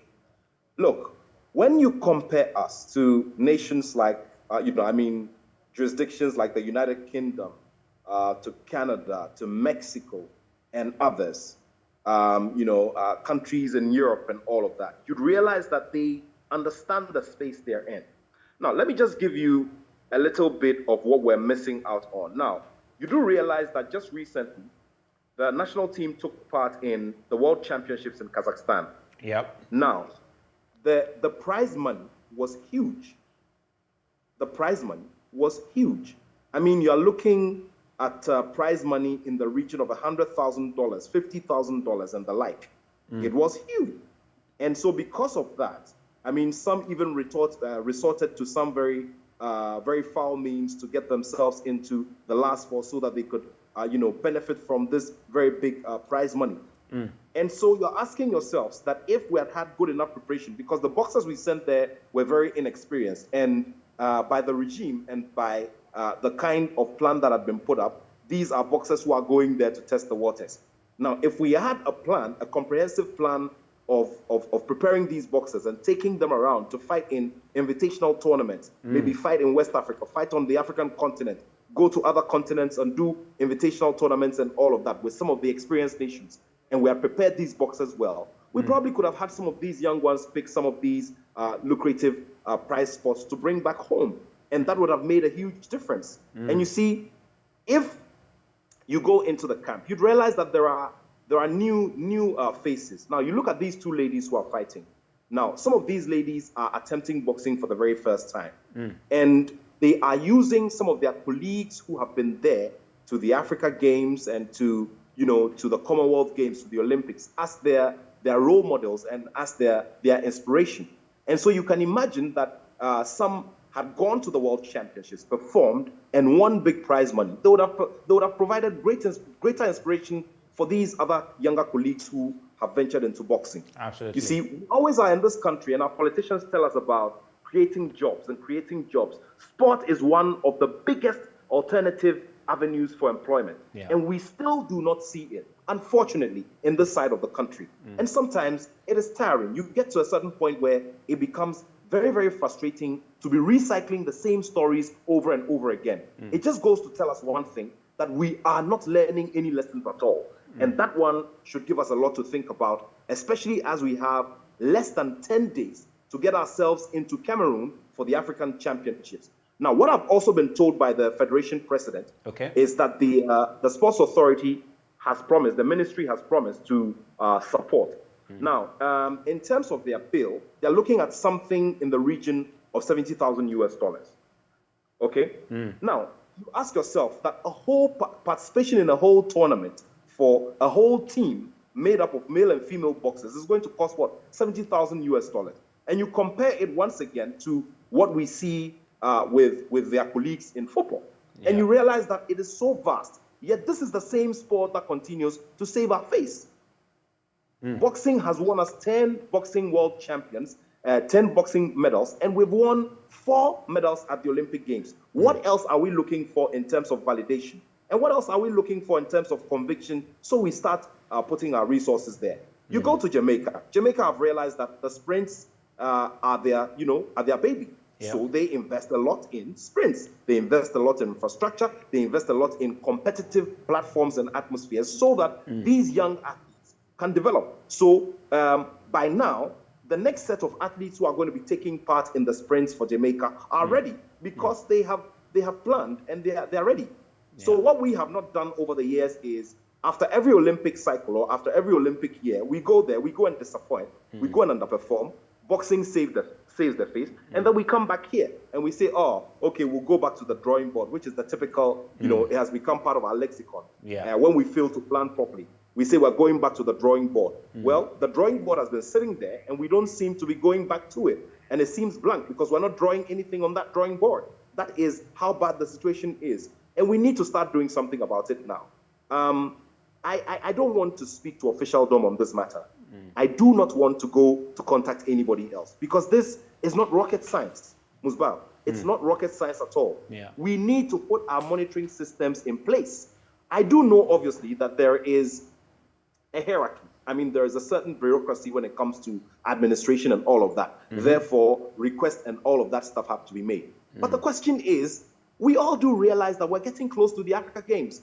We have a one-year grace period. The Africa Games is there. We're looking forward to hosting and probably winning and topping on the medal table. And if we have a major sport like boxing here, where we find our strong point, why are we not just focusing our energy there? That is the simple question we're asking ourselves. And you know, it is so disheartening for these young ones when they do not get basic trading environments that could get them to have the sound mind to perform and to deliver. And you all do know, Musbah, about sports psychology. It is very, very important. You do realize that boxing is a single athlete sport. And so when you are there in the ring and you're facing all the trouble from your opponent, it's just you and your opponent. Yeah. And sometimes what you hear from your corner, that's as if you're hearing at all. You know, so it is a very, very difficult place. And these guys need to be psychologically sound so they can go and deliver for us. But when we have not done our little bit or have not done our part of the baggie and we throw them out there, then we should know that we should not be expecting anything from them. It's as simple as that. Yeah. Now, thanks very much for your time. And of course, we'll keep tabs on this very one and wait to see how government responds to this very initiative by Joy Sports to get the Black Bombers in camp as they prepare for the tournament coming up in Cameroon there.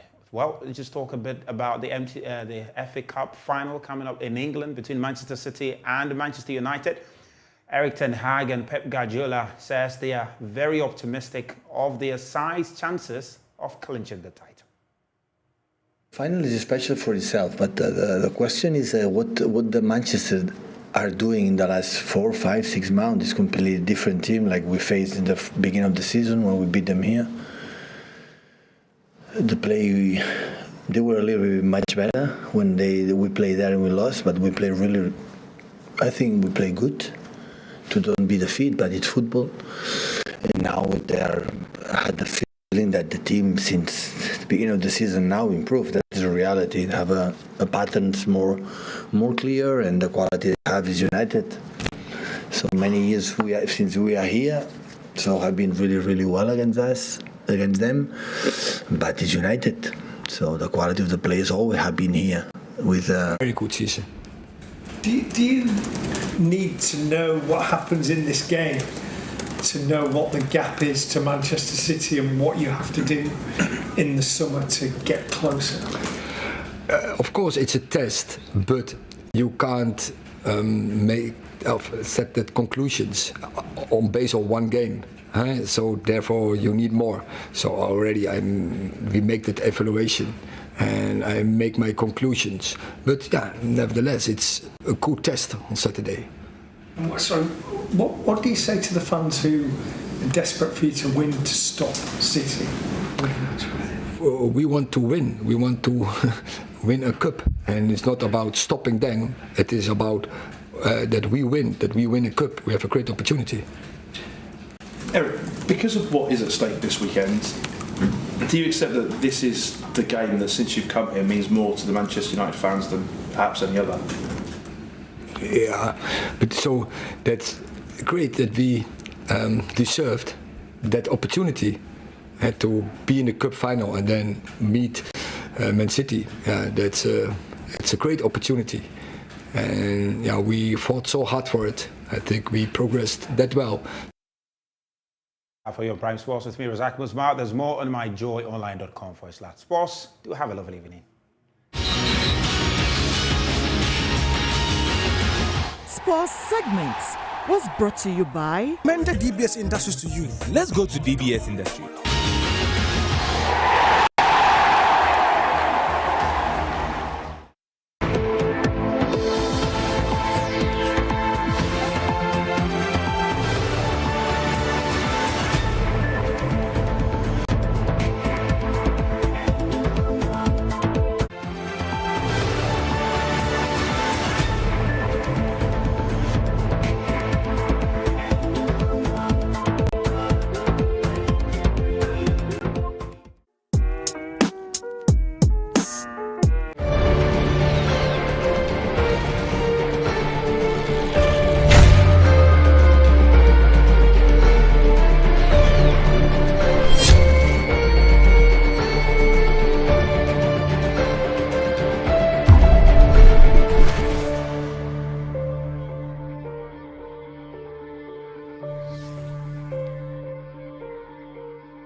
Hello, lovely people. Welcome to PM Personality Profile. My guest tonight, one of the legal luminaries in Ghana.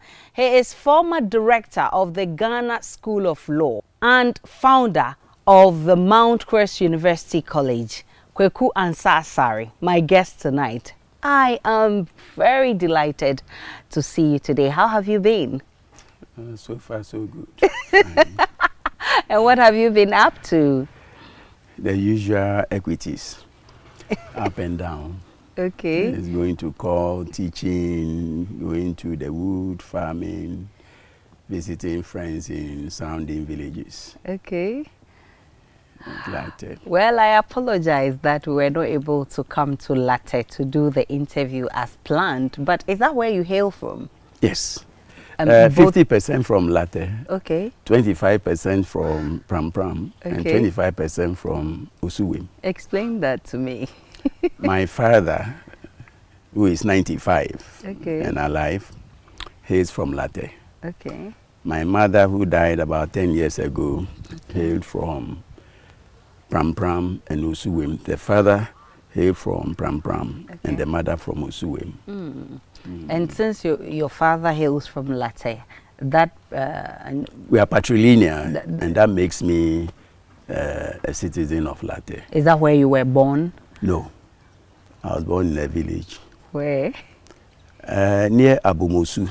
Okay. Near Abumosu. I can't remember now exactly where the farm was, but it was a few kilometers from Abumosu. And then after my birth, my mom moved to join the father at Jumapo. So I stayed at Jumapo for the first 5 years of my life in Jumapo. Okay. And then my father raised me from age 6. Okay. I had to live with my father's mother, that's my grandmother, my father's brothers, my father's sisters. You know, in those days, one did not necessarily have to live with the parents, you know, but the siblings of one's parents. And I benefited from that immense traditional way of, you know, living. Okay. Tell me about growing up. And so it was partly Abomozu? No. Partly Jumapo, partly, you will laugh, a village called Apunapuno. Okay, where is that? Or Kanta, near Suhum. Okay, tell me about it. And in Apunapuno, where I attended my class 3 to class 6. Okay. Apunapuno then was a small village. Okay.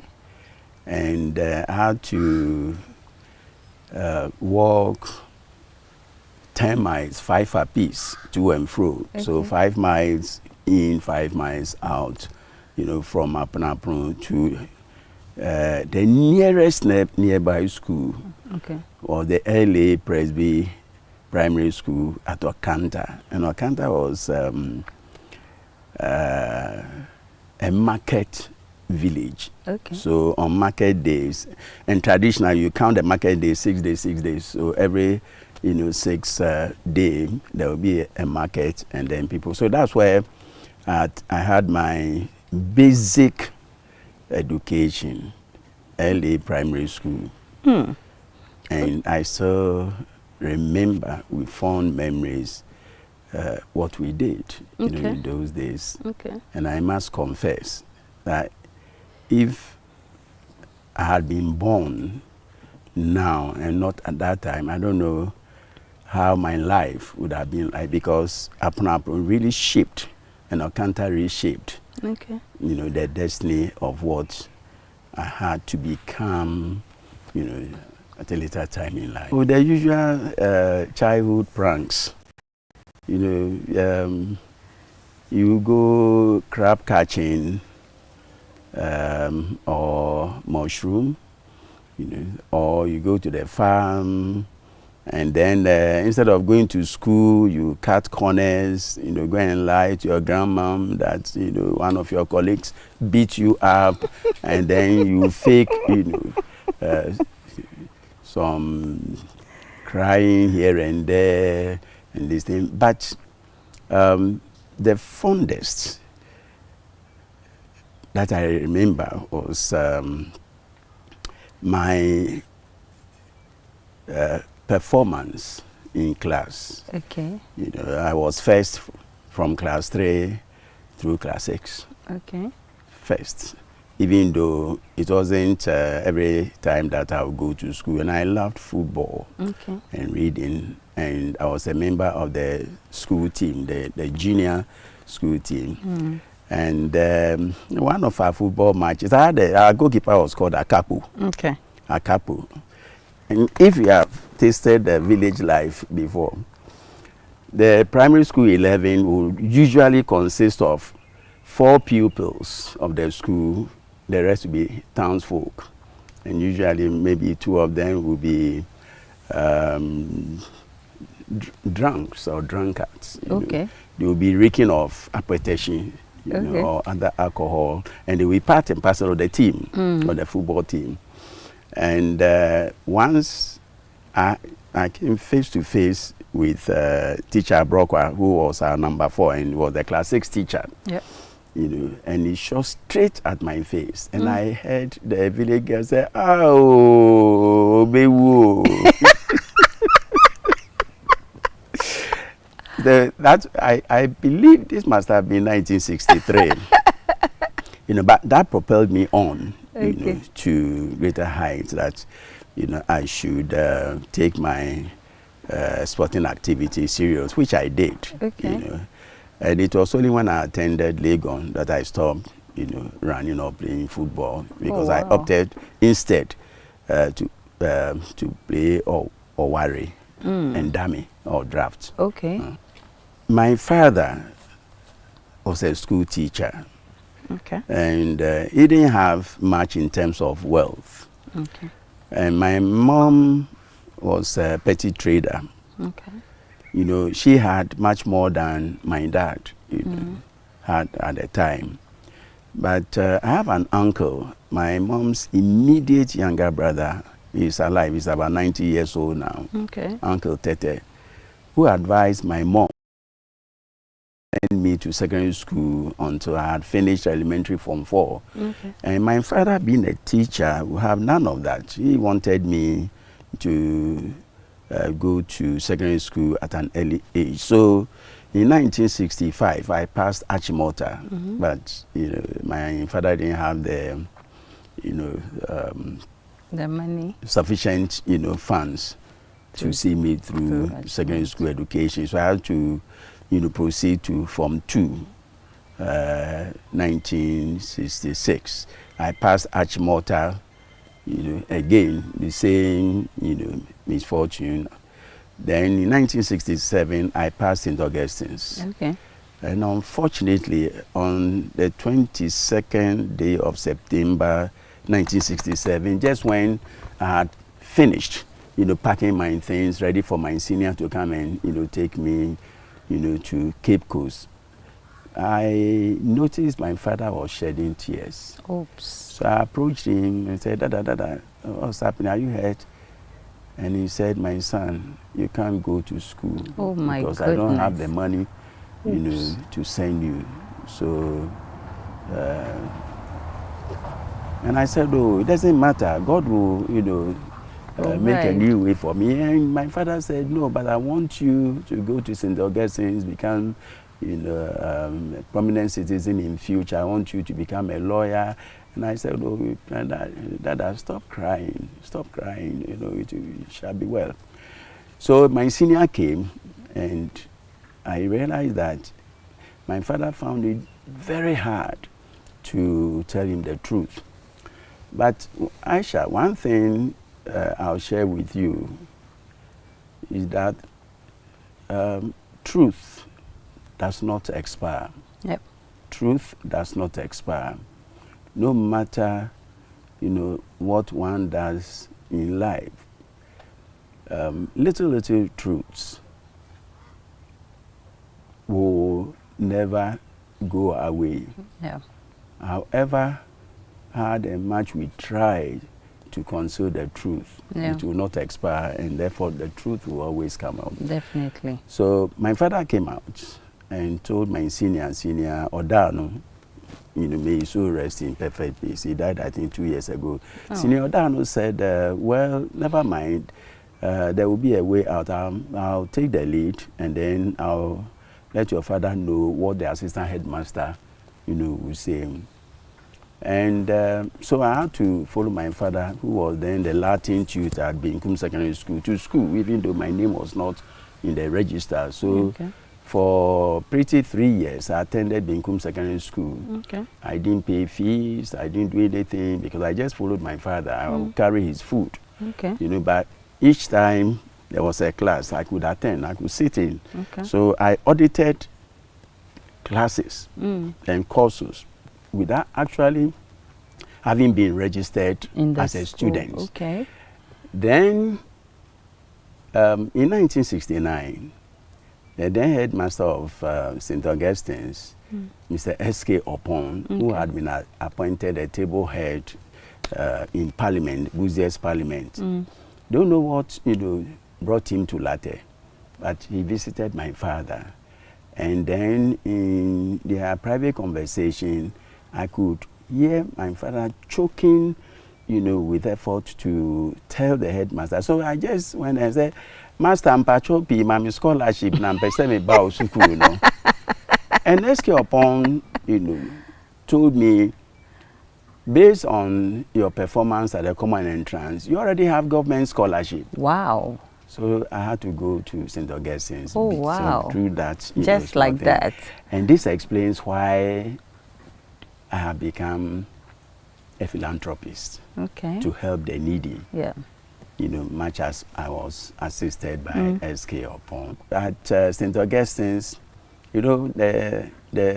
my colleagues were the usual, dadamba. Yes, definitely. So I had 3 of them, 3 friends. Yao Graham, Dr. Yao Graham. Yes. Then Tojuro, and then William Warman. Warman is deceased.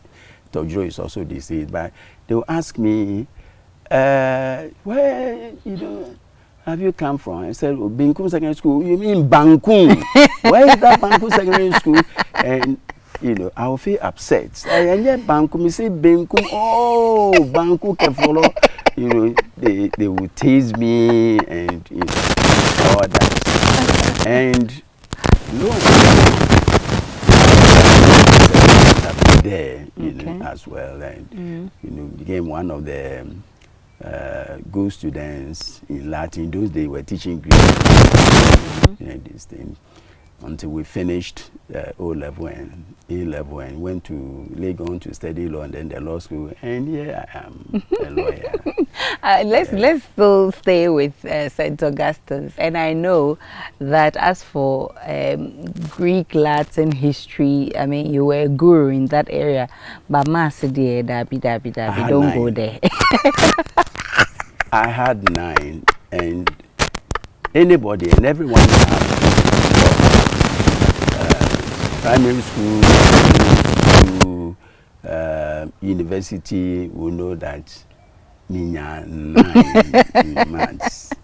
Okay, so what kind of a student would you say you were whilst at St. Augustine? Very, very, very brilliant student, very promising. In fact, all my secondary school education, university education, the testimonials that have been issued, always indicate or describe me as a very able and promising student. In fact, my year group of 72, 74, the 3 distinguished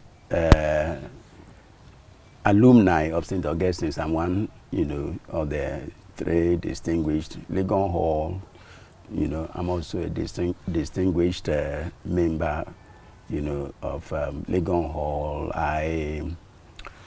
I won a sports prize, for Legon Hall in 75, 76, 76, 77.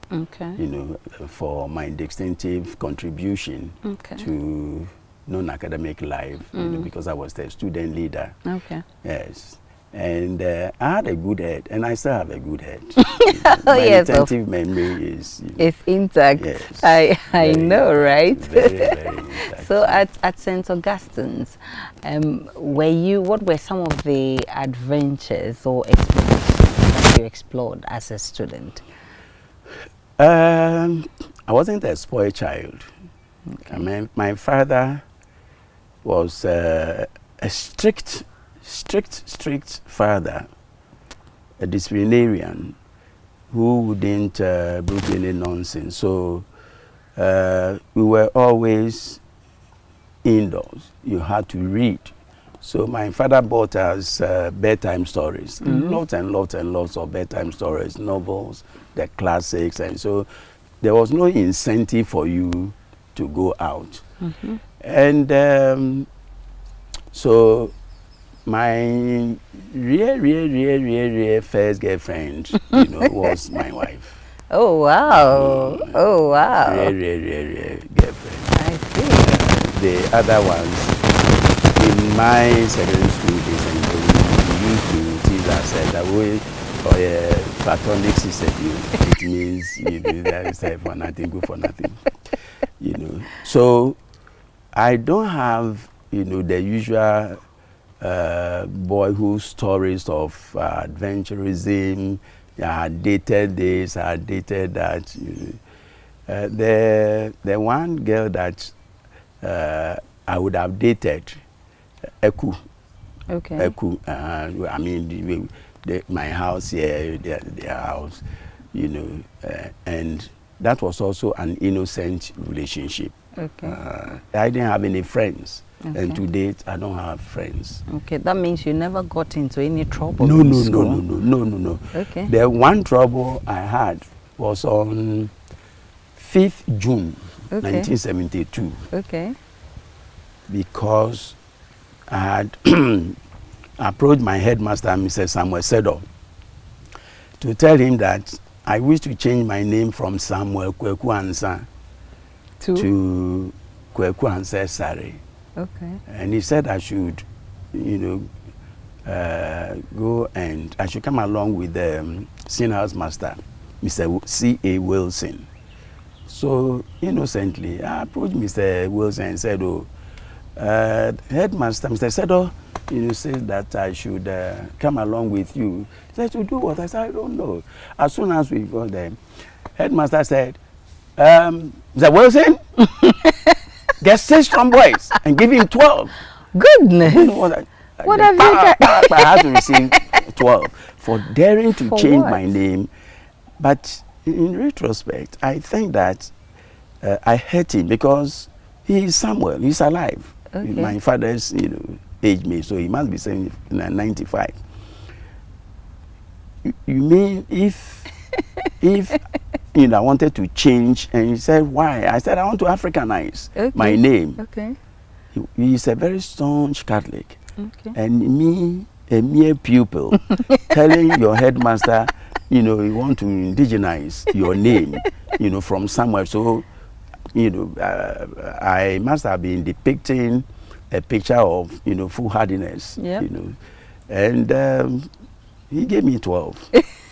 And then the day we were writing arithmetic, modern maths, I told my my housemaster that I didn't want to go and write. He said I should go and write. And I said I will fail. By force.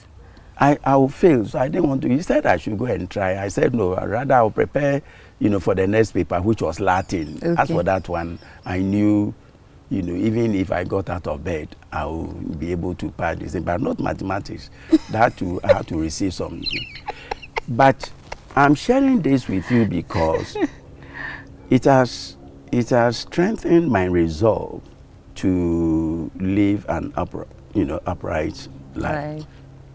Because I wasn't good at mathematics, the school made it, they had arranged that 3 good students, would encircle me. So I'll be copying from them. Okay. And when I entered and they said, this person will finish one question that I'll copy and this, and I told the school authorities, I will never do that. Never, ever. Okay. I was very young. I stood my ground. So what I did was to get hold of the question paper, answer script, and copy the 5 questions that they decided to answer. On the answer paper. And then, so it didn't take me more than 30 minutes to finish. To do that. Yes. But it has taught me one useful lesson. It is teachers, it is school authorities who sow this seed, of cheating in students. If I had allowed myself to go through that, today, you know, I'll not be where I am. And you I'm would able take to it speak as my mind freely because I have nothing, you know, to hide. Yeah. When we tell, you know me, you know, you dare, because if you cheat, I will expel you. Yeah. Period. But how would you describe the environment, the discipline, academic life, I mean, in St. Augustine's? Very high. Okay. Very, very high. And we were blessed to have as the Archbishop, Archbishop Kojemisa. Very straight, you know, Catholic discipline, very, very, very strict. And I'm glad that I attended, you know, St. Augustine's at the time that I did. So from St. Augustine's then to you moved to Legon. Yes. How was the experience? Was it different from secondary school? Very much so. You know, sixth form life was pre-university life. But the moment you entered university in those days, there was a sharp contrast. Very, very, very sharp contrast. The freedom. Secondary school, you know, the rules were there, the do's and don'ts. University, no rule. Yeah. I mean, you had entered. That was it. We entered 17th October 1974. We had 4 p.m. tea with the Vice Chancellor, the then Vice Chancellor, Professor Kwapong. Okay. At 4 p.m. Who told us that here, each was unto himself or herself. Okay. Nobody will come and wake you up. To go and learn. You were your own time. Nobody will tell you to go and eat. Nobody will tell you to go and study. They had given you the timetable. First lecture was 7 to 8.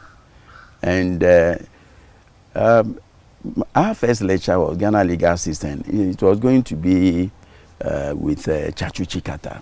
Okay. And I had heard so much about Chachu Chikata that he had just taken the distinction from Oxford University, that he spoke the Queen's English, and the way he would twist his, you know, mouth and his mustache to deliver.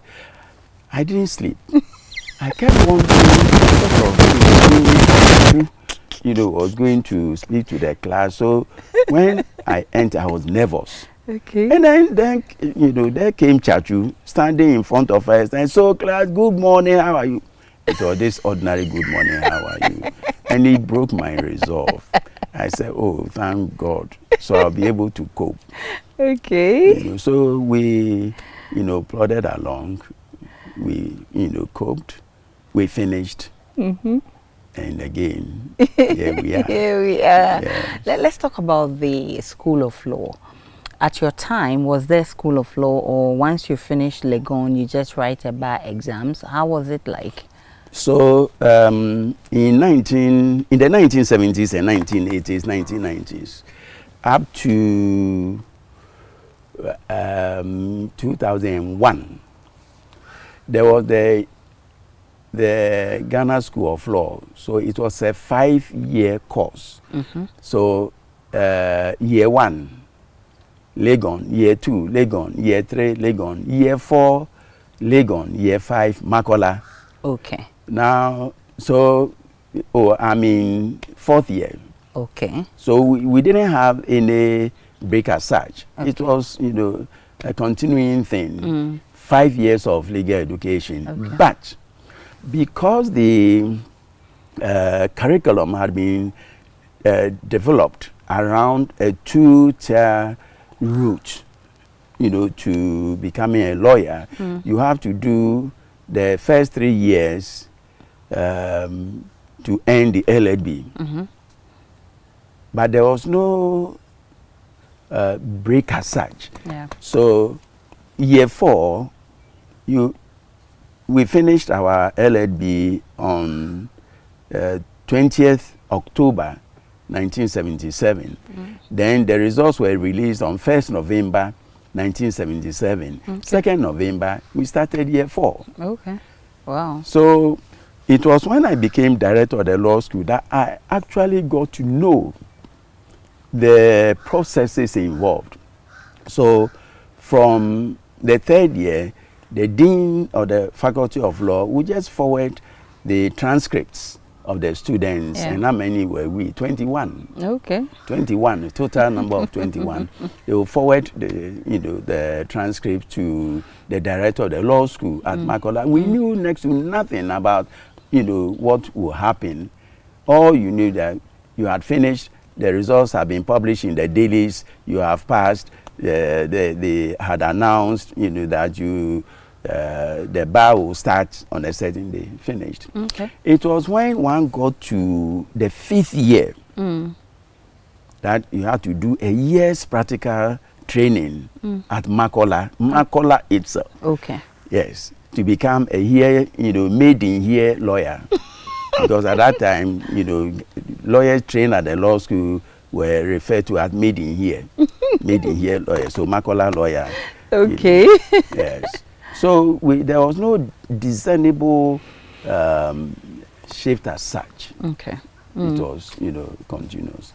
And so some will refer to it as the University of Ghana Law School, which is a misnomer. Okay. It is now that the University of Ghana has established the University of Ghana, School of Law. Yeah. But what we attended was the proper Makola Ghana School of Law. Okay. I don't know what happened.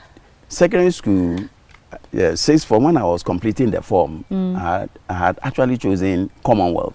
Okay. And a friend told me that if I chose Commonwealth, if I wrote 3 times, I'll get So I wrote first choice, Commonwealth. Second choice, Commonwealth. Third choice, Commonwealth. When the thing came to us, Legon, I said, damn it.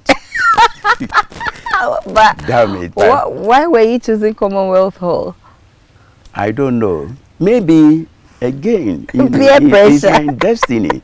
Because maybe the good Lord realized that he had to take total control of my life. Yes. Into becoming somebody in future. So any flirtation with things that will disrupt the plan the Almighty had for me, just made sure that they went with the wind. So I was given the Legon Hall. Okay. I entered Legon. I enjoyed Legon Hall.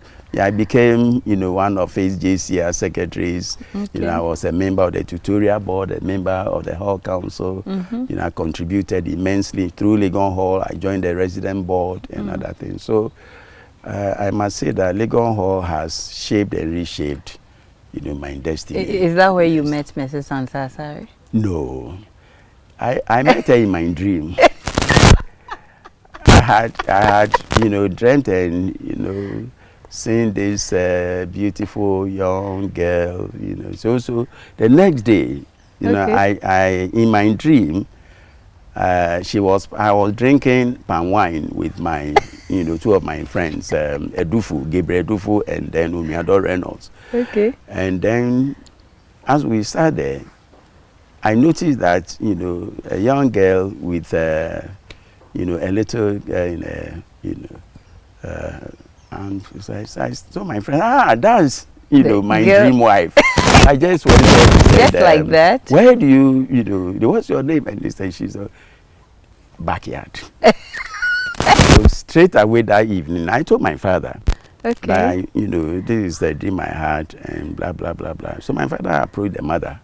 Oh, wow. Yes. That was after university? Yeah, of course, yes. Okay. That was after university. Okay. Kwekwansa Asari, he's my guest tonight on PM Personality Profile. We are having fun on this interview. When I return from this break, he will be sharing with us his journey as a young lawyer up to this stage of his life. Definitely there's been ups and downs. We'll be sharing all of that with us.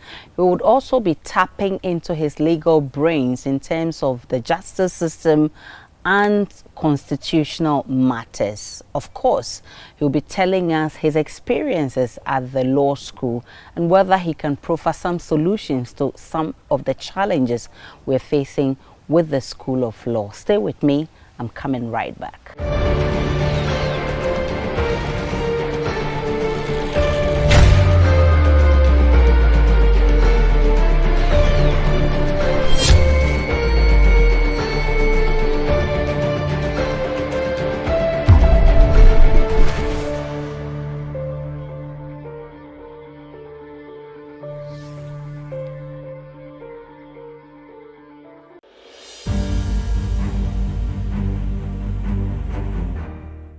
My name is Tina. I am a person living with HIV. I got to know my HIV status after I gave birth and lost the child because of HIV.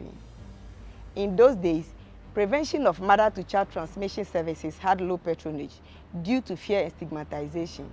Today, many HIV-positive women have delivered negative children. I follow the guidelines and take my HIV medicine called ARVs every day, as prescribed by my doctor. This makes me strong and healthy, and also prevent me from passing HIV onto any future child. Please, avail yourself for PMTCT services when pregnant. It is the only way to ensure you do not pass the HIV onto your baby during birth or pregnancy. If you have tested for HIV recently and it was negative, test again when pregnant. If you have tested positive, go to the hospital after birth as directed by your healthcare provider. Your baby will be given medicine immediately and tested to ensure baby and mother are well. Let us work together to have an HIV-free generation. Our children must be free to shine.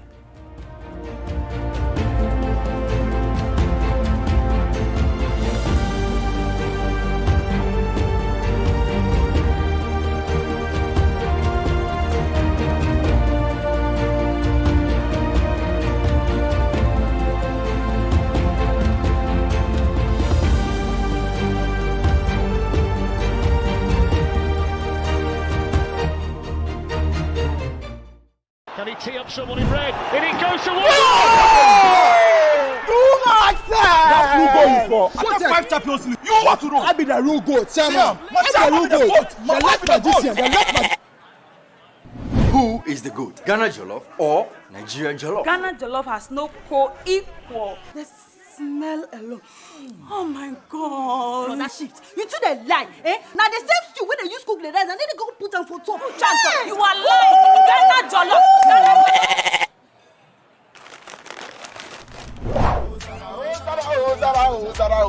Are you here? Forget everybody. Yeah. My guy. Put your papa in the jar. Put some respect on the goat. On the goat. The only goat I know lives in Tama. Every year we dey give to you back. We are talking about BET. I want to hear the face. Except be the goat, huh? My guy, him be the goat. Though our choice of goats may differ in football, music, and jollof, Alomo Bitters always brings us together. Alomo, experience greatness in every moment. Drink responsibly. Not for sale to persons under 18, nor recommended to pregnant women. This advert is FDA approved. The atmosphere is charged for rivalry and fun. Yes, it's the 12th edition of the Hit FM Rep Your Jersey powered by Bet365. Can Man City win the first ever Champions League trophy, or will Inter Milan grab their 4th title? It's the Citizens versus the Nerazzurris. Wear your favorite club jersey and join us at the Aviation Social Center Saturday 10th of June for the Hit FM Rep Your Jersey. Powered by Bet365. 10 a.m. till you drop. There'll be lots of fun, excitement, entertainment, and amazing prizes to be won. Activities include a Jama Wash and Field contest, sports quiz, five-a-side soccer, and many more. You don't want to miss this entertainment and fun-packed day as we climax and watch the finale of the UEFA Champions League in grand style on a giant screen. Follow us on our social media platforms with the hashtag HitRepYourJersey23. The Hit FM Rep Your Jersey is powered by Bet365, supported by Joy Sport and Joy Prime, and sponsored by Shelltox Lozenges. Think natural, think Shelltox. Leopard Balm, Fast Action Pain Balm. Nasco, bring home happiness. Heineken, share the passion. Jamal Soap, your partner for clean clothes. National Petroleum Authority, Day by Day Man from Dream Cosmetics. Dream it, live it. Aqueduct Natural Mineral Water. Wupenum Anubio. Citizen Sports Mall. Franco Trading Enterprise. Phone Papa Fit. DSTV, feel every moment. Go TV, love it. It's a Hit FM Rep Your Jersey.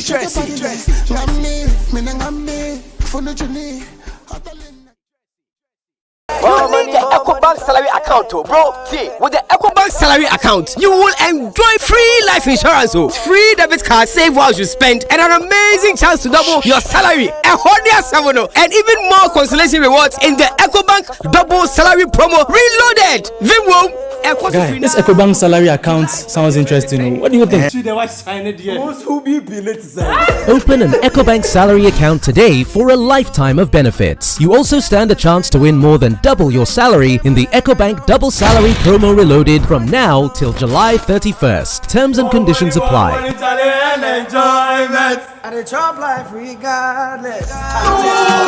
promo is under the supervision of the National Lotteries Authority under the Caritas Lottery Platform. The Pan-African Bank.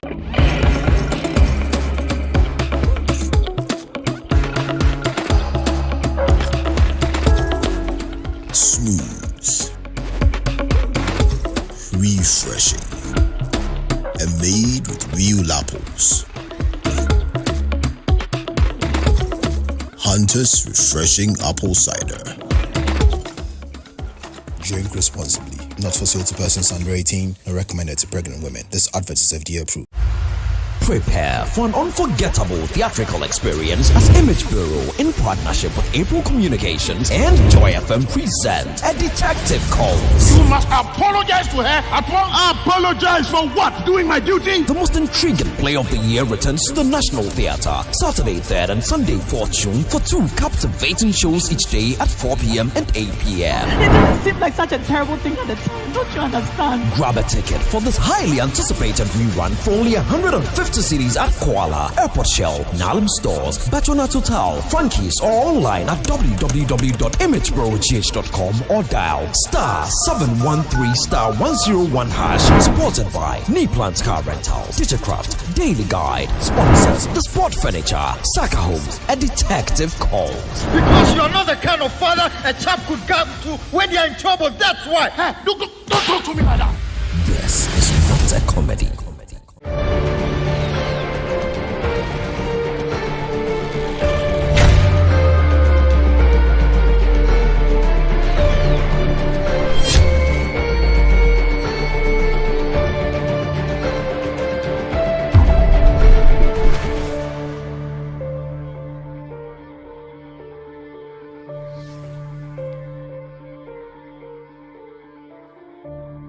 Welcome back to PM Personality Profile. My guest, Tokwe Kwansasar. He is former director of the Ghana School of Law. So let's start with your journey as a lawyer. How was it?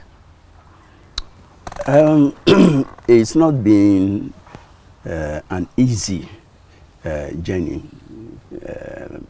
It's been arduous. The problems of my time were different from what the young ones are facing today. So we were called on 20th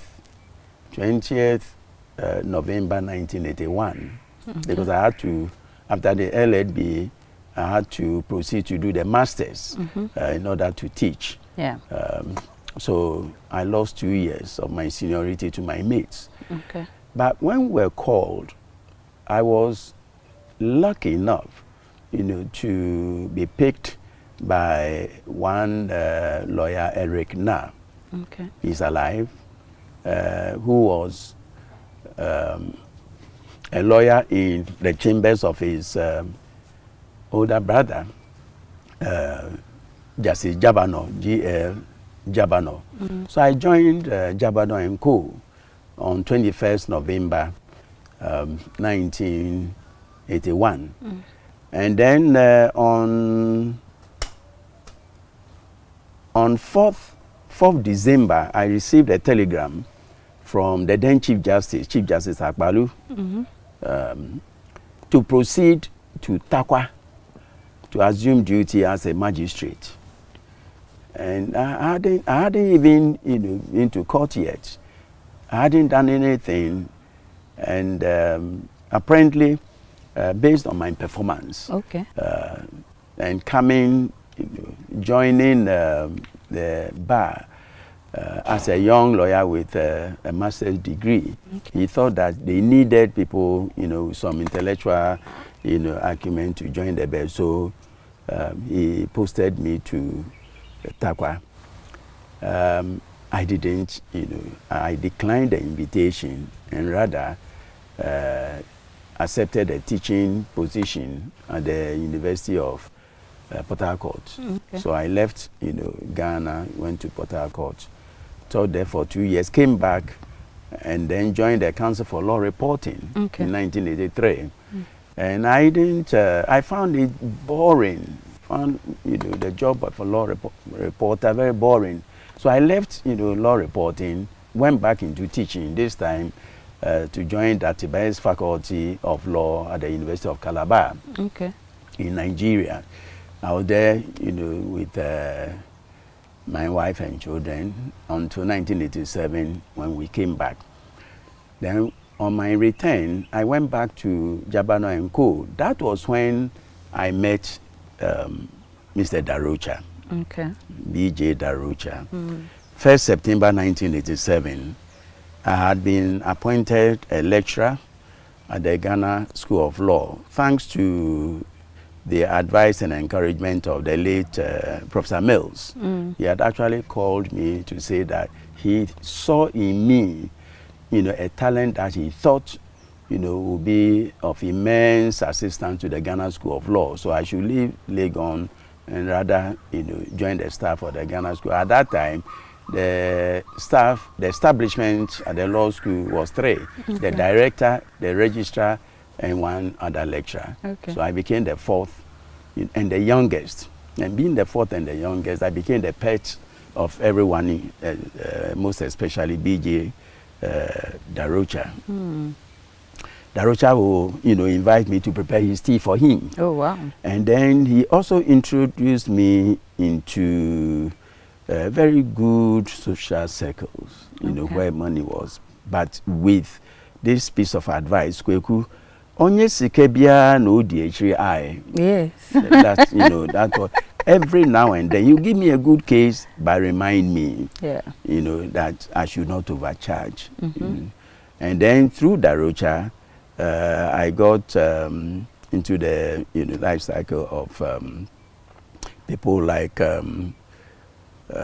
Peter Lajete, Yidi Kom, Mr. Arthur, Kwekuba, and Azinyo Azozo, and they said they will be sending me here, then Uni Udoyana. And then in the evenings, I will carry Mr. Jabano's briefcase and then join the Philip Archer's and the Usu Yellow Bar, where they were drinking their beer, and for some reason, I didn't join them in their drinks, and till now, I can remember, I can tell you the number of beer bottles, my 71 years on it. I don't think, if I count, it will even be one crate, one carton. No. Oh, wow. No.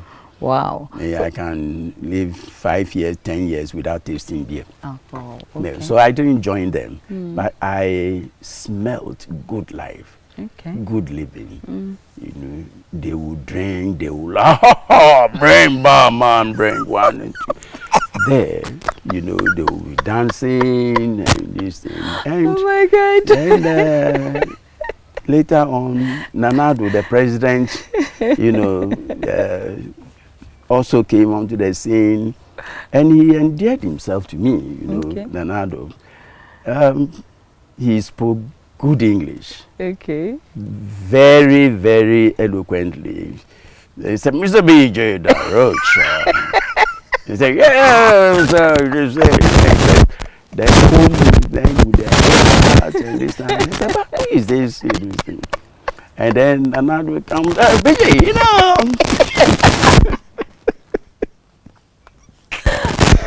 So it was fun being in their midst, and it's a shame that the good old days have suddenly disappeared, gone. I don't think that the lawyers of today, the young ones, will ever be able to taste the niceties of lawyering in our days. When I started, my journey to becoming a lawyer, just the mere mention of names like Kom, like Darocha, Peter Lajete, New Doyanan, they will ask you to go. And once I was, going to court, I was late running. Then Kom, hey, young man, where are you going? I say, I have a case before Miss Ai. So, and you are running. I said, oh, I have a case before. She's a case herself. Cool. Cool down. When I entered her ladyship's court, she was, in chamber. And then had actually left a message for me to say I was then a very young lecturer, at the law school. So I got to, know Miss Ai, and then from that acquaintance, we became friends. And from time to time, she would invite me, Captain G.W. Amatefio, New Doyanan, and then through that, I got close to F.D. Annan, Justice D.F. Annan. D.F. Annan became friends. So that has been some of the, circle of, legalization, to put it that way. And it has made me, who I am today, especially the Darocha connection. Because the connection with Darocha purchased me, lots and lots of goodies. This person, then, Darocha's political life. So I got to know his political friends, including Kufuor. So I became close to Kufuor because I usually drive Darocha, to Kufuor's house. And then in 1991, when they thought of establishing the new patriotic party, it was in my office, actually. Okay. Yes, at Kingsway, that the whole thing started. Wow. Because Darocha was at the law school, he was the director, and the power that be, at the time, will not permit him, from time to time, they will be sending BNI people. So our hideout was my chambers at Kingsway. Okay.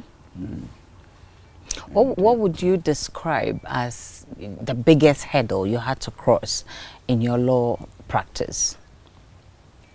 I would say my, not law practice, but my teaching career. Okay. The biggest was in 2002, when I was appointed director of the law school. Okay. I believe sincerely that I must have been 50 years ahead of my time. Okay. When I was appointed. Wow. Because I was full of life, vigor, full of ideas, very innovative, and I wanted, desire to carry the law school, take it from where, I saw and found it, to a level that would be, the talk, of everyone in the country. And I think, that became a misfortune rather than a blessing. I introduced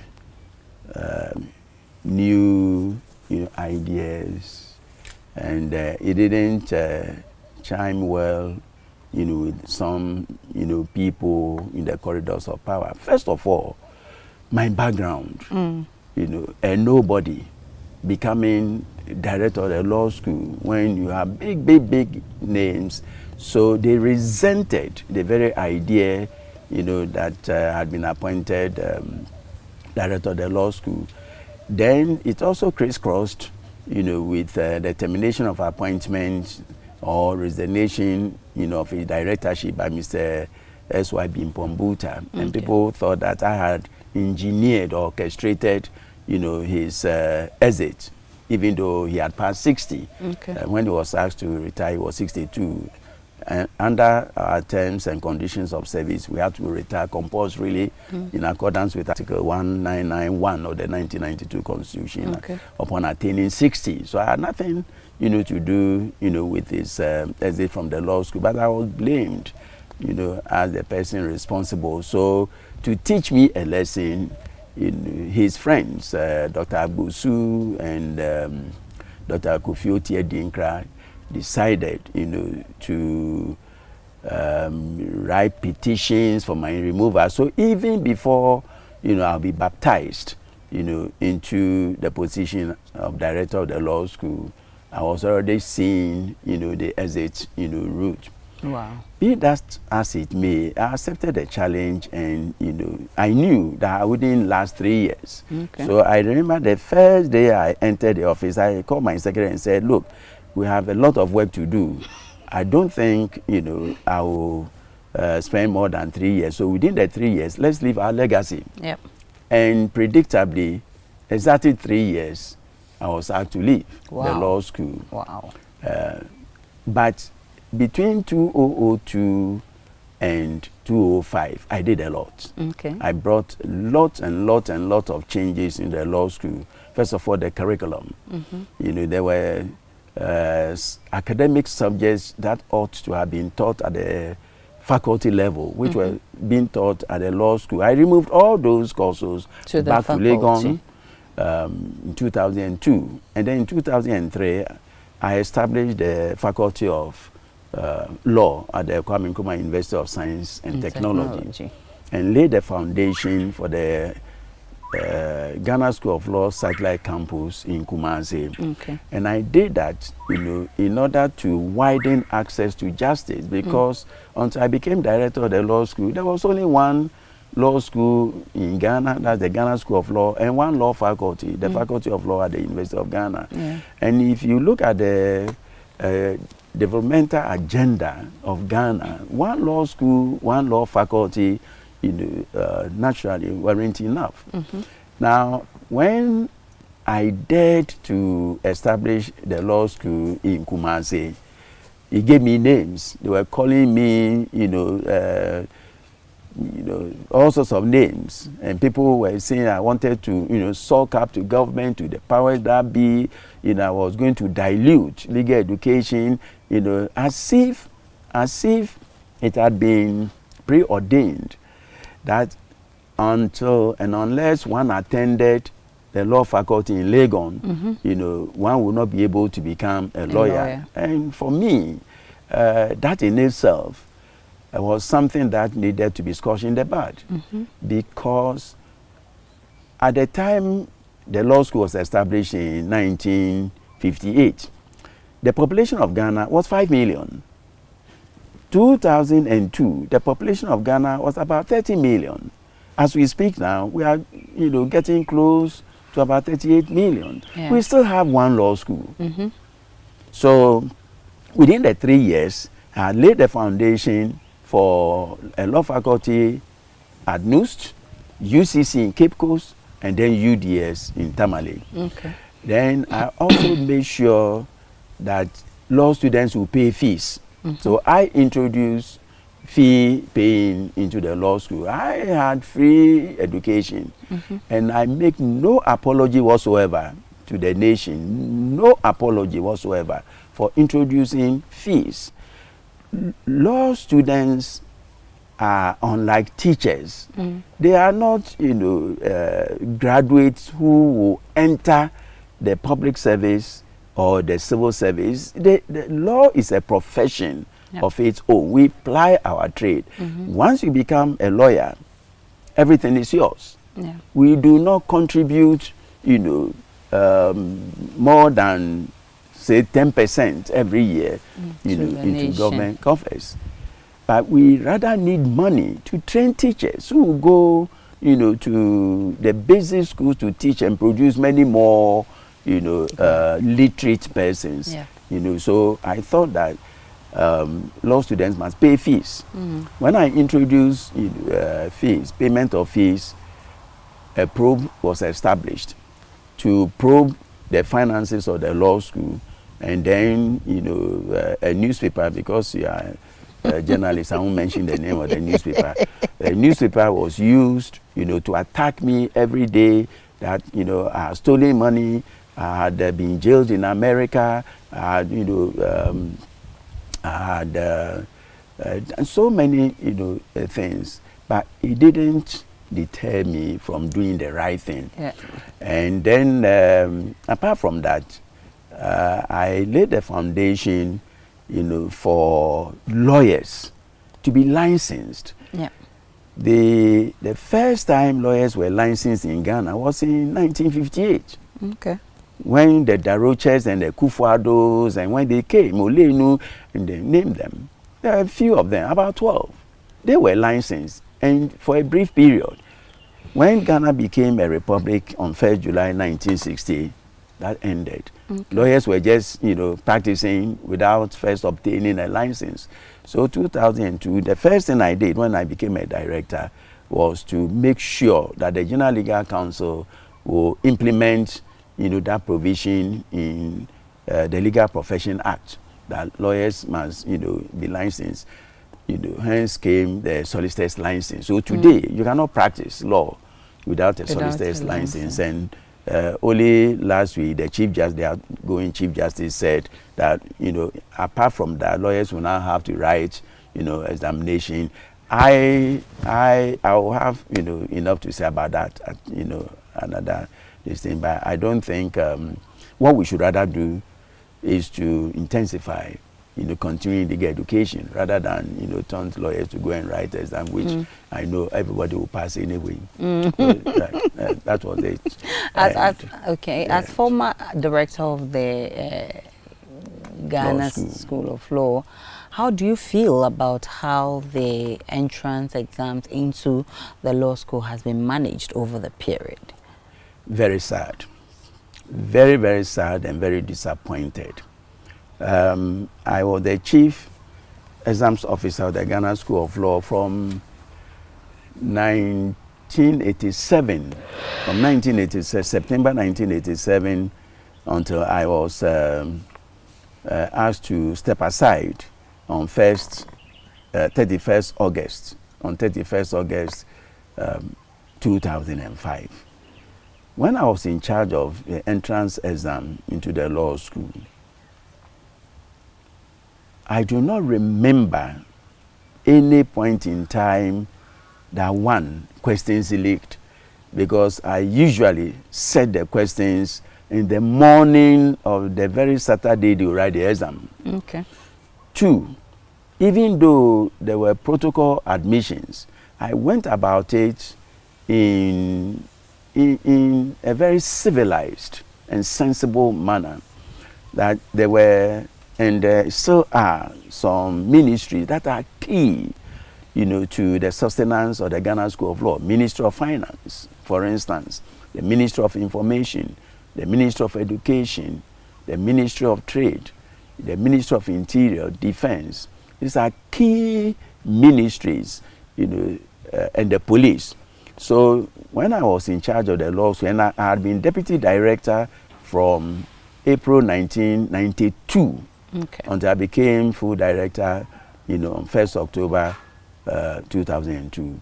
And during the 10-year period from 1992 to 2002, I made sure that we did everything in conformity with Article 128, Clause 4 of the 1992 Constitution. The basic qualification for any person, to become a judge in this country, the basic qualification are the 2 qualifications outlined in Article 128, Clause 4. That is, the person.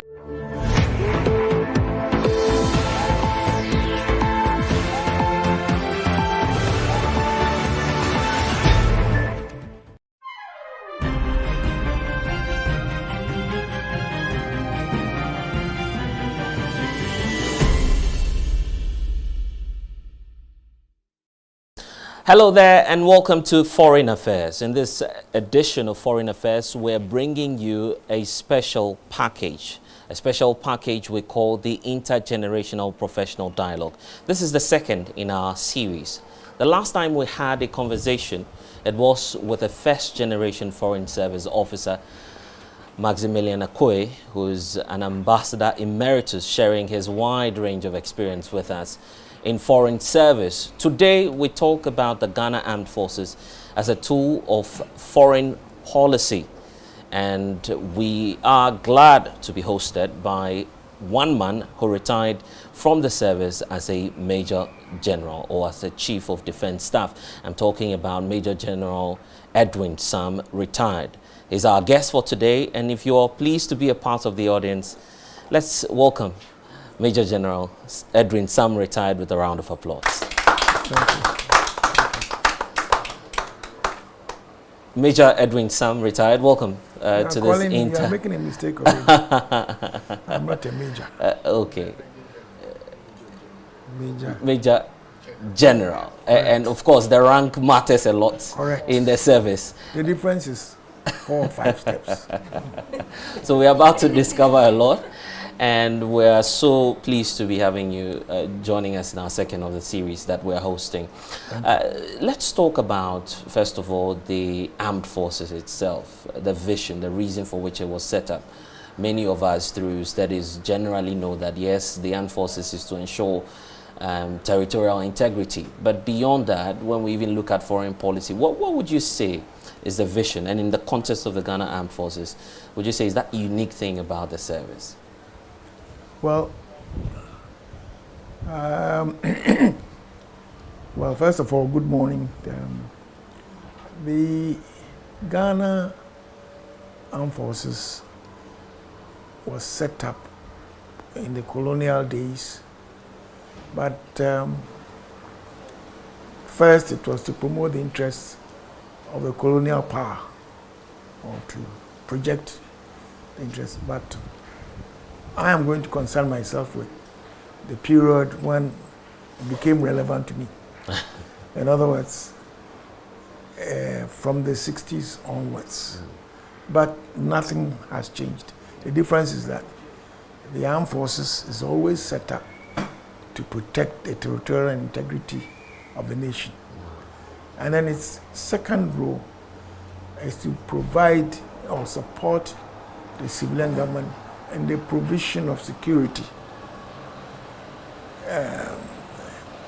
within the country. So the support of the armed forces after taking the initial stage is to support, say, the civil authority in the maintenance of law and order. These are the 2 main functions of our armed forces.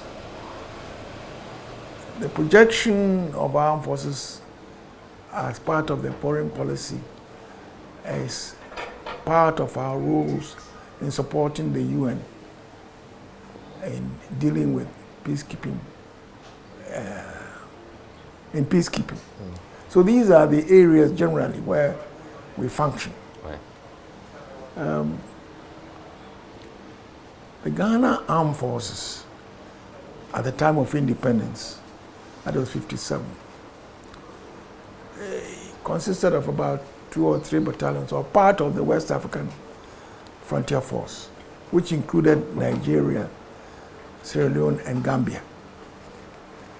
But Kwame Nkrumah wanted our own. So immediately we took over. He took steps to dismantle or take Ghana Armed Forces out of the West African Frontier Force. So at independence, we had a Ghana Army, still officered by 80% British. The ranks were all, also the ordinary soldiers indeed made of mostly Northerners, mainly the Fulanis, the Hausas, the Bazarbarimis, and so on. So, in fact, the language spoken in the armed forces was Hausa, apart from English. Was it by convention or? Yes, because before then it was felt that soldiers are crazy people. People down south shouldn't be in the army. So it was mostly, the soldiers were mostly from the north. So you join the armed forces, you learn Hausa. And in the process, to teach them English, they started recruiting certain teachers, some of them from Achimota School and so on and so forth, and other schools, who were made sergeants and NCOs to teach the soldiers how to speak English. So you came and you met an instructor who is a Hausa man or Fulani. When he speaks, you understand, but it's all broken. They learn all this from the armed forces. So in 1960, the first test came. When the Congo crisis came, the Kwame Nkrumah was one of the first to put his foot where his mouth was. When the trouble started at the independence, the Belgians never believed that the Congolese could run themselves. And of course it was true, because at the time of independence, I'm sure most of you have seen the map of the Congo DR. They had only 12 graduates, the whole country, 12. Now this was what they were supposed to use to run the country. They didn't have the manpower. And there was Kasavubu as the president, Lumumba as the prime minister, and then, like you had regional ministers or regional commissioners or whatever. In the south, you know, this rich country, in the south was the richest part, the Katanga region. You had this guy called Chombe, who decided to break away. So that is where the trouble started. Lumumba believed in Kwame Nkrumah. So he even came here in 58, he was here. He believed he was a leftist. And Kwame Nkrumah also believed this. Kwame Nkrumah supported him, backed him. Right. Kasavubu was an old man, a more moderate chap, who still believed in Belgium. So there was a rift straight away between the prime minister and the president. You know, and then Kasavubu decided to, Chombe decided to break away. So the country was in confusion. Right. And UN decided to send troops to go and settle things. That is where our troops went for the first time. At that time, Kwame Nkrumah realized that the way the armed forces was, he could never really get what he wanted as an instrument of his Project his foreign. So immediately he decided that he will have his own military academy to train Ghanaian officers to take over from the British. And so hitherto we had what was called a regular officers special training school at Teshi, which was training African officers and sending them to Sandhurst after about 6 months to go and train as officers or months. But 2, 3, he wanted a bulk to take over. So on the 1st of April 1960, the Ghana Military Academy was formed to produce officers to officer the Ghana Armed Forces. And just before the first intake was commissioned, of which I happened to be one, Kwame Nkrumah decided that he had had enough of the British. At that time, the CDS was a British, General H.T. Alexander. And there were virtually 2 brigades, which was the Southern Command and the Northern Command. Southern Command was in Accra, Northern Command was in Kumasi. The Southern Command was for the coastal area, you know, Eastern, Greater Accra, Eastern Volta, Western, Central. And then the Northern, Kumasi was the center, dealt with Ashanti, Brong-Ahafo. In those days, Northern, Upper East and Upper West. Then, our first crisis in Congo occurred. First of all, we were sent there to support Lumumba. We were sent there to support the Prime Minister, Lumumba. And the rest of the Western powers were actually against Lumumba because he was leftist. Now, we were officered by British officers. So Nkrumah realized that his messages and commands were not going through. You know, these people were taking orders from somewhere else, either Whitehall or something else. Our first crisis came when the Ghanaians let their guard down. They thought the Congolese soldiers or military were their friends. But there were signs of mutiny, and then the Lumumba's Minister for Interior came on a visit and went. I think we had very close units together. We went and warned those chaps there, the Congolese army, that if they didn't behave, they would be dealt with. So these people who were our friends thought that they were going to use the Ghanaian troops to disarm them and so on. Without provocation, they attacked the Ghanaian soldiers and killed a lot of our chaps, including some British officers. That is what you have if you go to Burma camp now.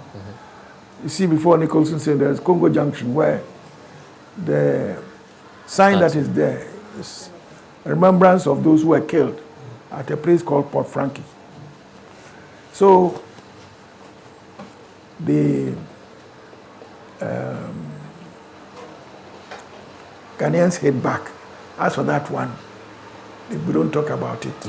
But we also took our share of this thing. We hit back. We couldn't say, but we suffered quite a few casualties. Then our second crisis came when that one was self-inflicted. We had the 3rd Battalion of Infantry, commanded by Lieutenant Colonel Hansen.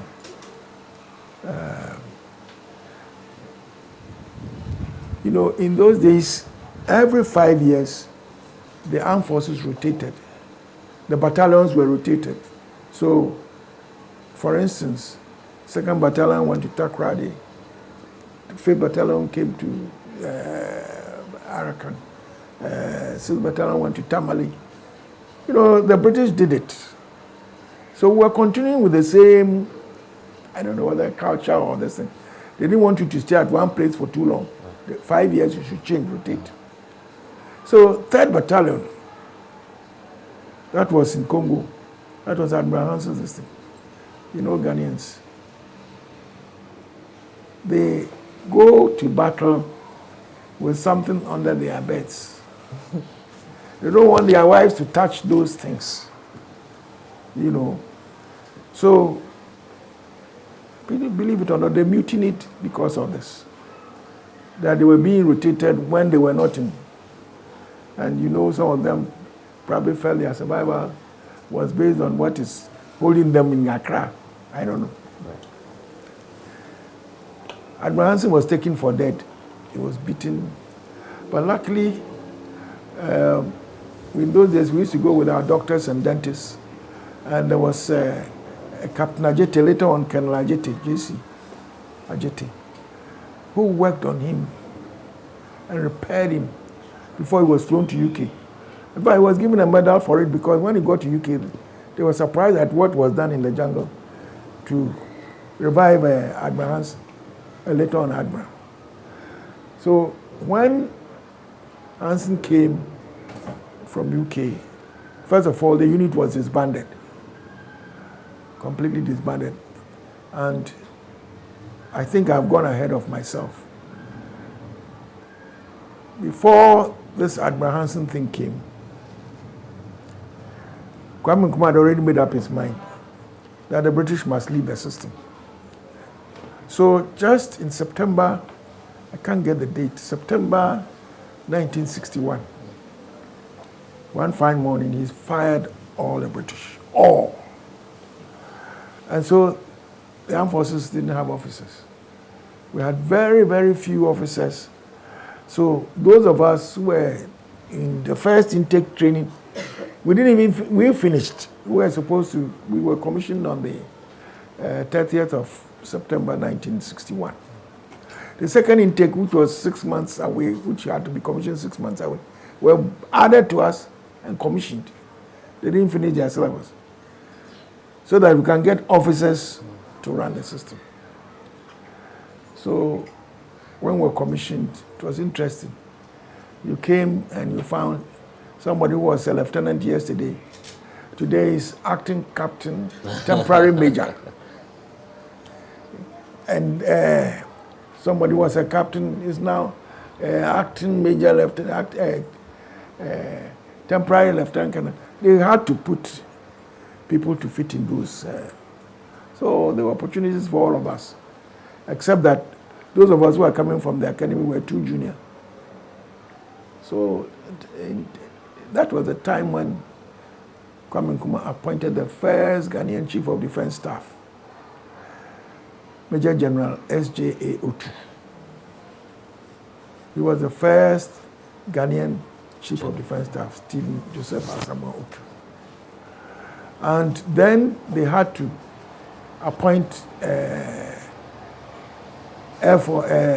Army Commander General Joseph Arthur Ankra, J. Ankra. And then they needed an Air Force. They appointed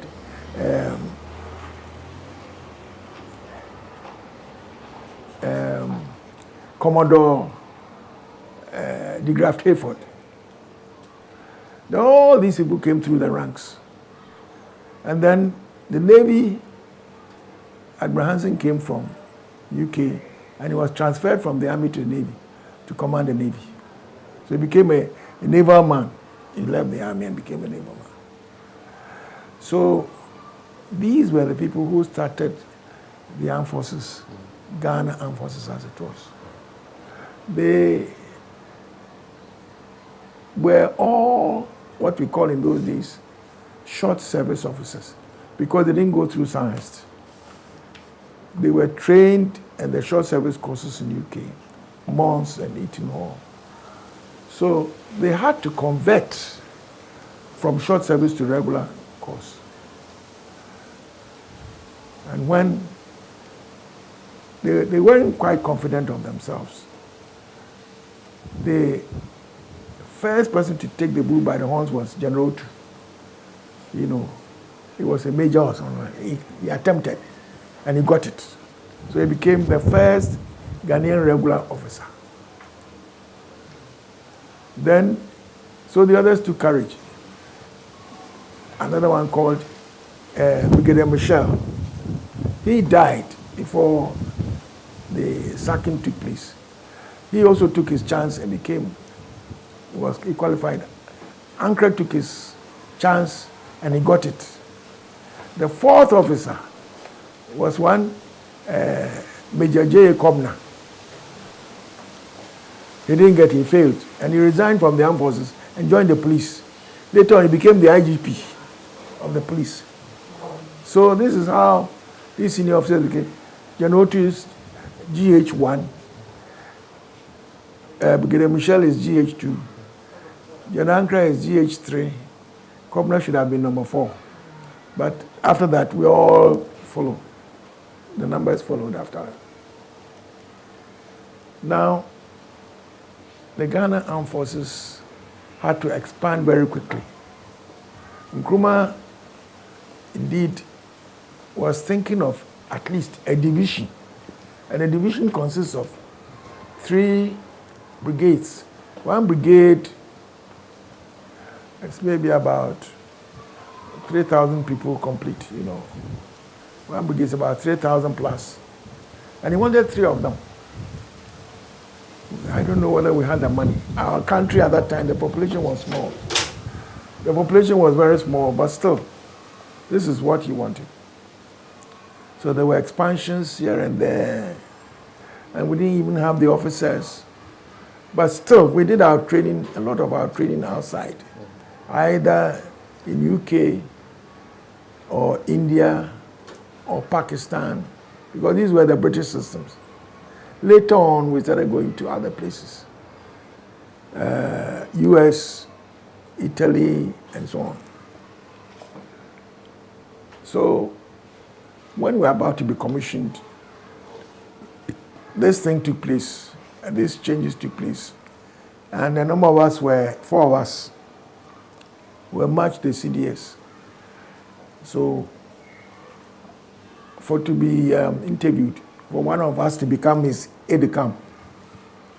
So I was selected. So I became the first Ghanaian ADC to the first Ghanaian CDS. It was a nice job because we used to go to Flagstaff House a lot. I saw Nkrumah very often and so on. Cocktails, dinners, all important occasions you were there with your boss. Like the person you see standing behind, either the head of state or this behind, I was always with my boss. So I went places. And one senior officer, the late General Barr, he was still a brigadier, came to my office one day. This job, you don't stay in for too long. Otherwise, your career will suffer. He told me I didn't believe him. First of all, when we were leaving the academy, I won the academic cane. And the first the senior under officer, one Colonel Seusu, he's passed on. He was the one who won the Sword of Honor. So I was supposed to go to the reconnaissance regiment, but I didn't go. I went straight to become ADC. When I got there, dressed like somebody who was going to the armor, I had black sashes. They said, there's one look at me. You must always dress like your boss. So go and take those things off. So I went and took them off. And I became like an infantryman, you know. I was there for getting to 1 year, and I got into big trouble. The CDS wanted to able to send me to places. I didn't want to send the drivers, but I didn't know how to drive. What is the use of an ADC who can't drive? What's the use of an ADC?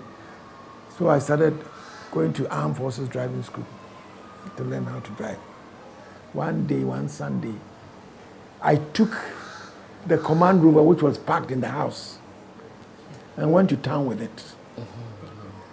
Coming back, I had arrived in the yard when I fell into a gutter on a Sunday. So the general came out of that. What is it? It's ADC, sir. He's had a minor accident with a Command Rover. What? Of all the vehicles in this house, you take, now this is an operational vehicle with a radio and a standby in case of operation that is going to use. You take it to town for a jolly ride or what? I was in trouble. So in those days, they moved the vehicle, sent it away. I was charged. I went before General Ankra. And General Ankra said, told him, you think you're IDC to CDS, so what? You go and take the car and crash it. You will pay and you will learn sense. He downed me. In those days, there were no air conditioners in the offices of the commanders. So the windows were open so you could hear the bosses when they were talking. So I came and sat in front of my office before the CDS office. I could hear my boss talk. After they decided that I should pay, they said the repair of the vehicle took 100 hours at 10 shillings an hour, so 50 pounds. That was the bill. So the general asked General Ankra, why is he going to pay this? Because my pay was 50 pounds as second lieutenant. Then the General Ankra said, oh, I have to pay. Send him to Congo. He will go and make some money. Like our people are going to Middle East now and making $30. In those days, it wasn't that much. By the time he comes back, he will have saved enough to pay the debt. So I didn't finish my ADC work. The general agreed, and I was sent to Congo, DRC. That time, Ghana, the battalion in Congo was commanded by Lieutenant Colonel E.K. Kotuka. And interestingly, his adjutant, that is his staff officer, was Captain I.K. Achampo. So I got there and started working. I was given a platoon, and oh my goodness. We were, just as I arrived, the United Nations had given authority to the UN troops to break into Katanga. And we were the unit spearheading the attack. That is Kotuka's unit. We had Swedish, we had other units, but Ghana was spearheading. And interestingly, I was a point platoon commander. My platoon was in the lead. So that morning we went, thank God, we went in and we started firing. In fact, the firing that was coming from there, as I said, the bullet that will hit you, you won't know. You only hear ting, ting, ting, ting, ting. But when we started firing, the people abandoned their weapons around, the Congolese army. So it became easy for us. And we flashed through, collected weapons. So after that, we were given the tasks to look for armed caches around the area. So we started going from farm. The Belgians had huge farms. They were still there. Like in Zimbabwe, as some of you know, the white people had huge farms, and the workers were the blacks. So you go there, you go out with your platoon and you get something, you are praised. You go out and you didn't bring anything, just like going to fish and come back with an empty net. Again, I got into trouble. I went with my platoon. We got into a Belgian's farm. And we started searching. First, we went to the man's own bungalow. Before I could say Jack, my boys had drank this man's whiskey, gin, and they finished everything. Ooh! I wasn't watching. I was more interested in getting weapons. So we came out. We got a pistol this big. That was all. So I gathered all the farm workers and I asked them, where are the weapons? They said there are no weapons here. So I lined them up as I was going to have a firing squad. If you don't tell me where the weapons are, I'm going to finish all of them. And I made a firing squad with my sergeant as the only one who should fire into the air when I counted 10. Young officer. At that time I was maybe 22, 23. I didn't even realize that some people may have heart problem or something. They were begging, crying that they didn't know. I said, if you tell me. I counted 10 and my sergeant fired. Pow! And all of them were down. They thought the shot was at them. I said, no, I don't think there are any weapons here, so let's go back. We have failed, we didn't get anything. But when we were going, we took the farm owner with us to see our commander. When we got there, he didn't have the courage to tell the commander that my boys drank his whiskey and things like that. So they treated me very well. Said everything was fine. So Kotuka said, okay, you can go. He went straight to the Swedish commander under which we were working. I narrated everything. So the man wrote a stinker to Kotuka. And Kotuka replied that the man came here. I interviewed him. And he said everything was fine. Now, nobody was maltreated. So where is this coming from? He hid back. And then, soon afterwards, that's how I learned it. It was time for confidential reports. When I got there, in my confidential reports, I was reckless. So you learn your lessons from these things.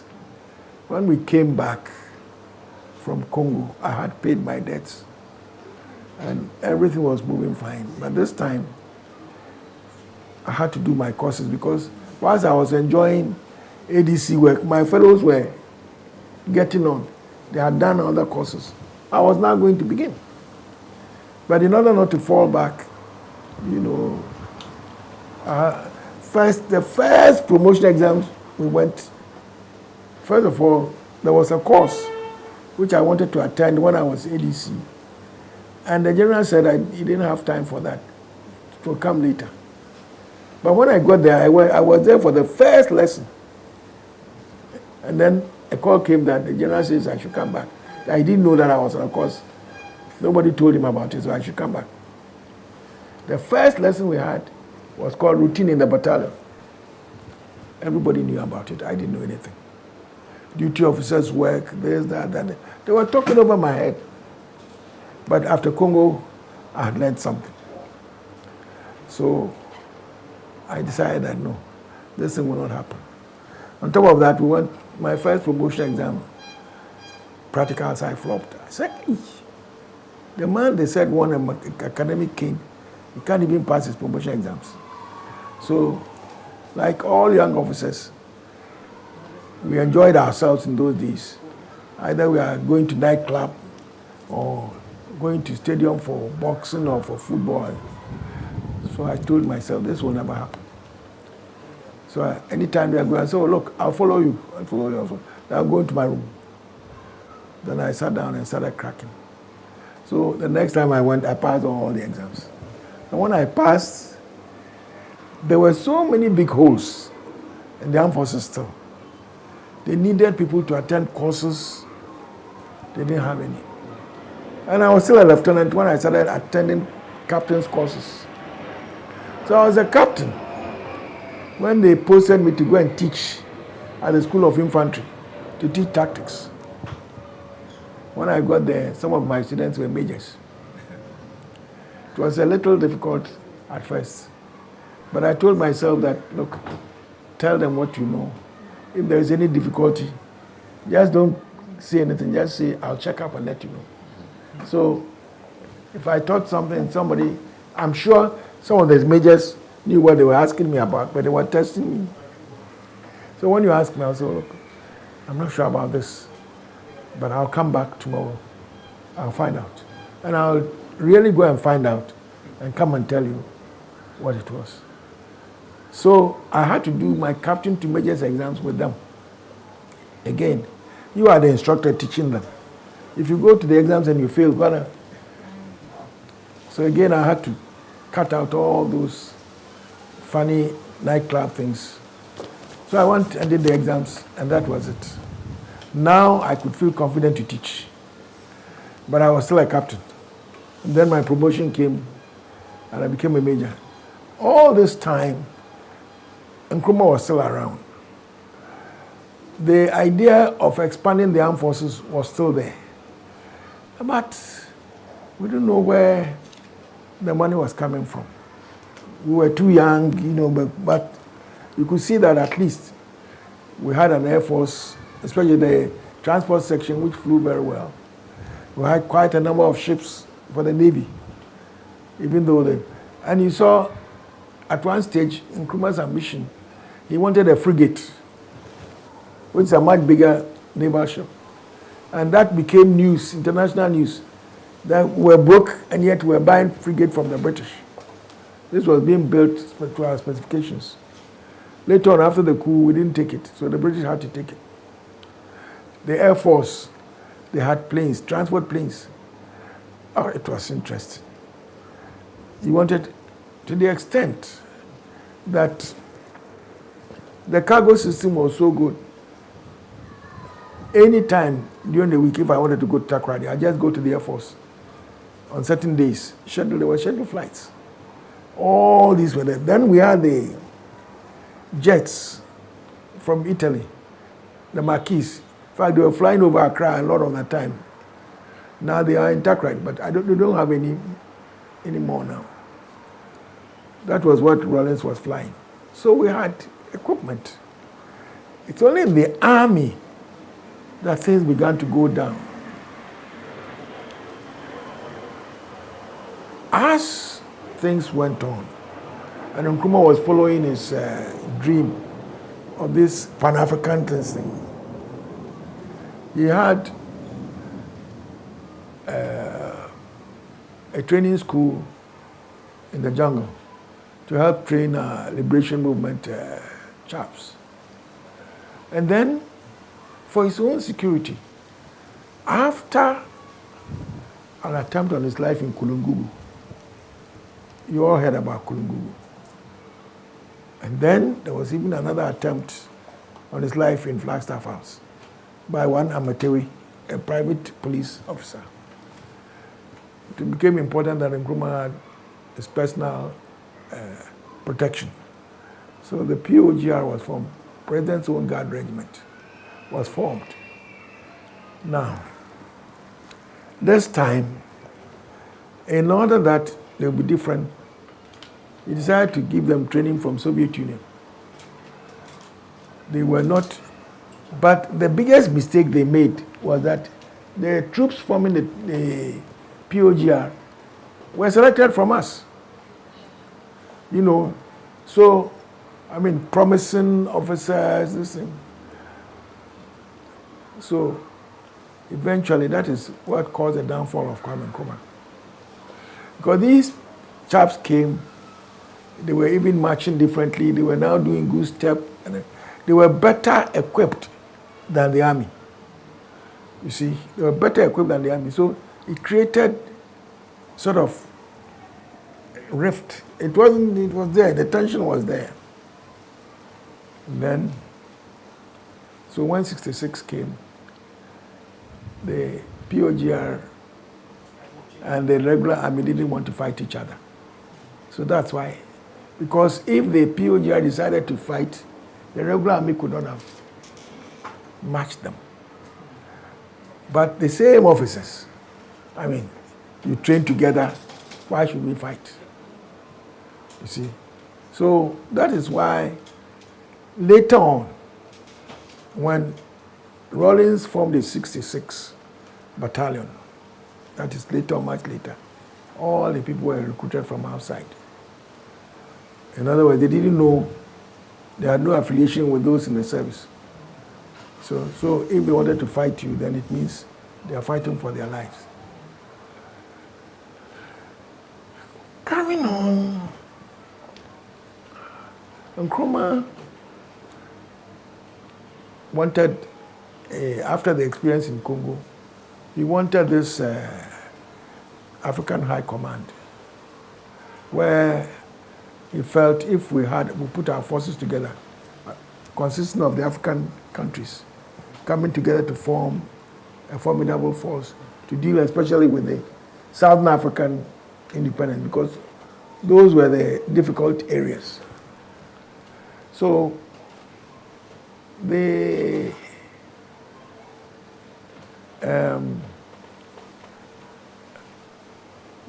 I think they wanted to have the headquarters at Cairo. Or that time, it was later on that Addis came in. Or Accra, as usual. Nkrumah was ready to give Accra as headquarters. So there were conferences here and there. They came, so on. And as we were thinking about how the African High Command was going to be formed, then of course, the coup came. And after that, the dream of having the African High Command seemed to have died, you know. So then, in the armed forces, I myself, after teaching at the School of Infantry for 3 years, I went to 4 Battalion, and immediately I was sent to Staff College in 1969. When I went to Staff College in India, at Wellington, which is in southern India. So when I came back, I was sent to the Army headquarters. I went to see, then the Army commander at the time was General Adu, J.S. Adu. General D.K. Adu, Dan Adu. And the CDS was Otu Junior, M.A. Otu. He was the junior brother of General S.J. Otu. In fact, in the interim, he had also transformed into an Air Force officer and became a pilot. At that age, he flew. So he took command of the Air Force, and from there he became CDS. So he was then CDS, and Ado was then the Army commander. The Navy commander was then Commodore Quay, Philemon Quay. He's also passed on. But in the interim, let me tell you of something of what happened in '66. In 1966, I remember very well, there were rumors all over that there could be a coup. Now, some of us young officers, we didn't know where this was coming from. At that time, I was just a young officer at the Army headquarters as a staff officer. And I remember on the coup took place on the 24th of February 1966. On the 21st of February, a week before then, as staff officer in charge of training at the Army headquarters, the military police, headed by one Captain von Bakustein. It was Baku. He changed his name from Baku to von Bakustein. Like it comes from the Volta region. So von Bakustein applied that he wanted permission to do an exercise. In those days, if you want to do any exercise, you have to bring, you seek permission from the headquarters. One is coming, you attach the type of exercise you're going to do. So, von Bakustein bought his thing. He wanted it without the exercise, the type of exercise he wanted to do. So I said, no, this exercise cannot take place unless you bring us the instructions. At that time, the Army commander was General Bauer. And he praised me because he went through all the correspondence that left his office in a float in the morning. He go through. If there's anything, we'll call your attention. So he praised me for refusing to allow the exercise to take place. So when I went to the office the next morning, he said, hey, for Bauer to praise you, first of all, you will even correct your English before you know. So, 22nd night, I was in my room, poor boy lying down, one my boss, one Colonel Trimbrema, later on became Brigadier Trimbrema. He called me. In those days, we didn't have any mobile phone, so you had to go to the telephone duty officer. He will call the duty officer, and they will come and call you from your room to go and take the telephone. Is that Edwin Sam? I said, yes, sir.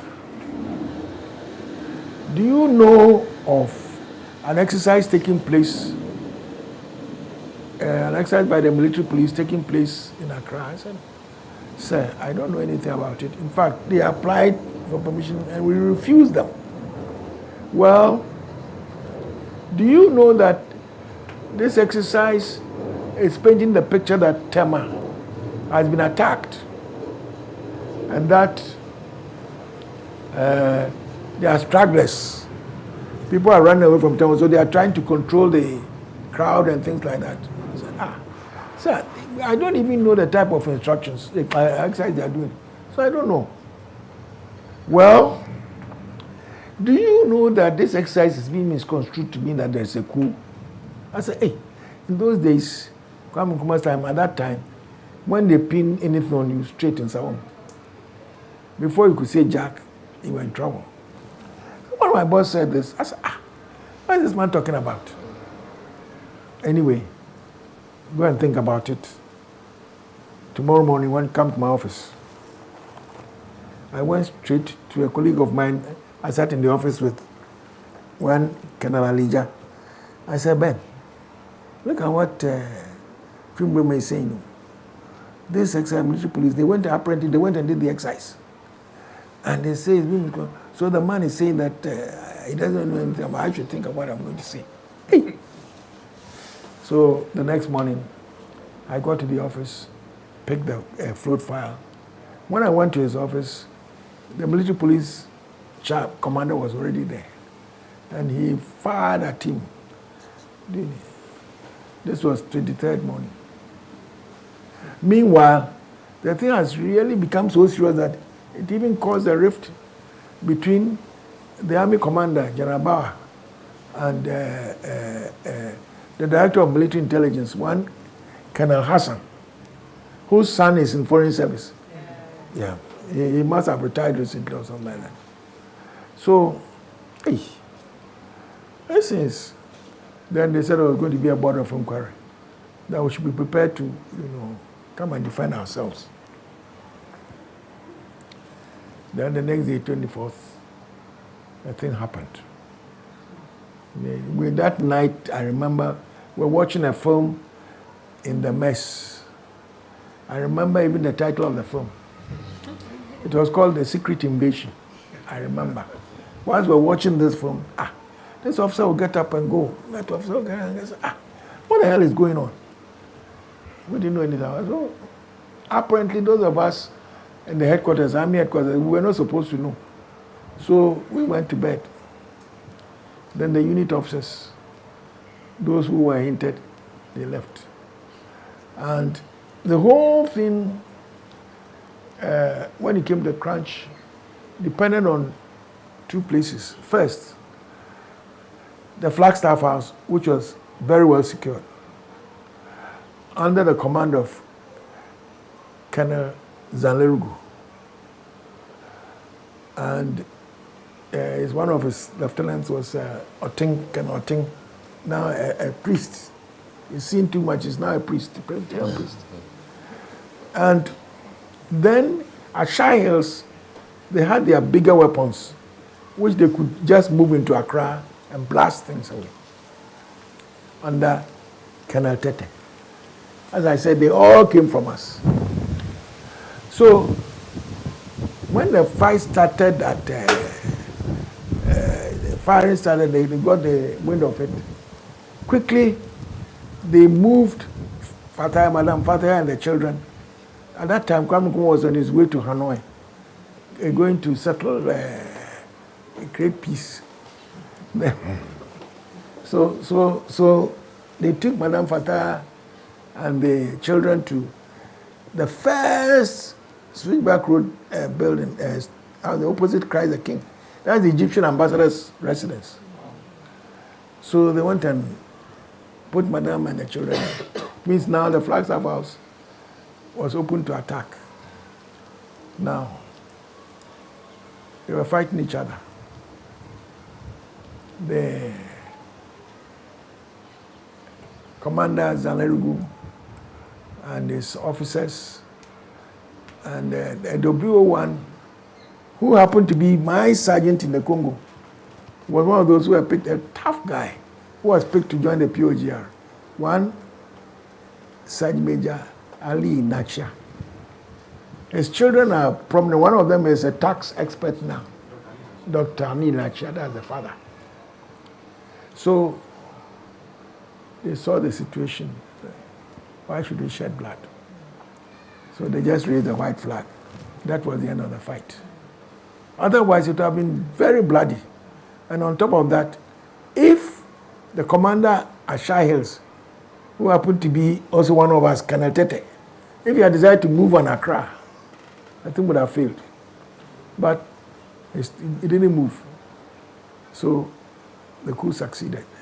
But you see, if we were around at that time, you see that Ghanaians had already had enough of Kwame Nkrumah, because we didn't understand what he was trying to do. His ideas were outside, thinking about the liberation and things like that. Meanwhile, the economy was suffering, And I remember in Parliament, one of the MPs asked, was it Joe Appiah or something like that? He said, you people are complaining. But you were the people in Manchester and places talking about liberation, so what do you want us to do?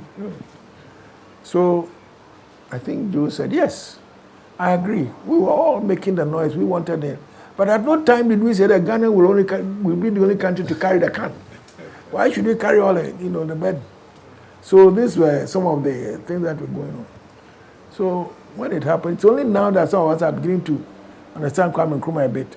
But of course, the powers that be wanted to crush him, so they really squeezed him because he was too strong for them. And I tell you, the jubilation in town was spontaneous. Somebody took a whole bottle of whiskey and poured it into a gutter. Kwame Nkrumah had been toppled. From then, you didn't need much. There's some people at first didn't believe it, but when they believed it, they jubilated.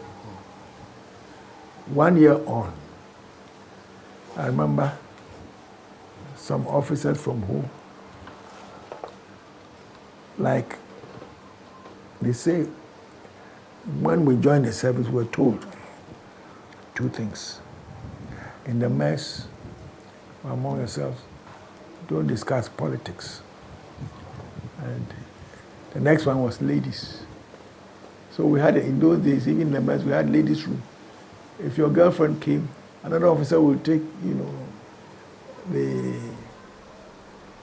lady to a ladies' room, take care of her, and then come and call you. So these were the things we're doing. But once we got involved in politics, and I remember very well, in fact, I didn't even mention it, when we were in military academy, Kwame Nkrumah came to visit us as the first group. He came, we didn't have even a small room, but maybe twice this size, and we had a dinner night with Kwame Nkrumah. I have got a picture there.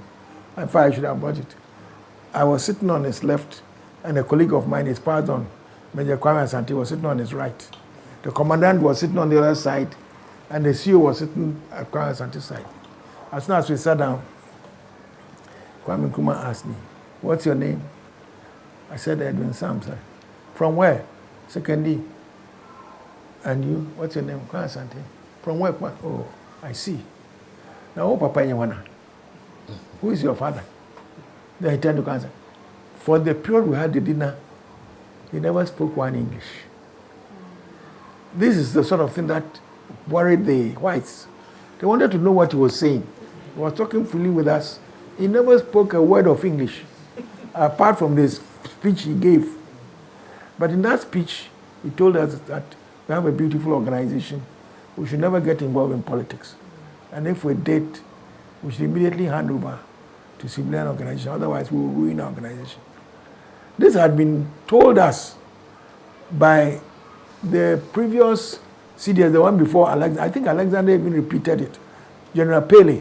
They all told us, don't get involved in politics in the armed forces. So we got involved now. So we're discussing politics in the mess. And it even became worse. Promotions and things, tribal sentiments, and all this. So when we used to be a beautiful organization, we used to sit together, eat together, go to nightclubs together, and we began to be suspicious of each other.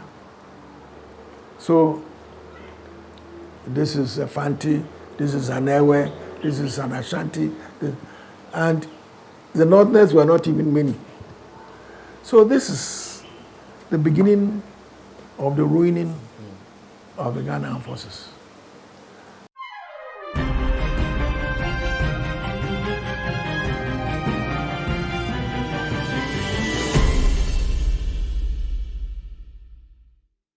Score HD, the new exciting football channel, is now available only on HD Plus and brings you football from around the world. Watch Sadio Mane and Daniel Kufitre in the top weekly match of the Bundesliga 1 and DFB Cup, Primera Liga, Copa de la Liga Profesional, see Ronaldo in the Saudi Pro League, as well as daily sports news every other hour. Also, get updated on Messi and Mbappe on PSG TV and many more. Feely on HD Plus channel 151. Agrona Ede, HD Plus, the Feely experience. We've had news file over the weekend, and an interesting part of the conversation focused. Oh no, we are out of range. Oh, don't worry, Daddy. I have Alexa in my bag. Alex, what? Alexa, open Multimedia Ghana and play Joy FM. Super Hits Radio, Joy 99.7. Listen to Joy FM, Hits FM, Love FM, live on your Amazon Echo.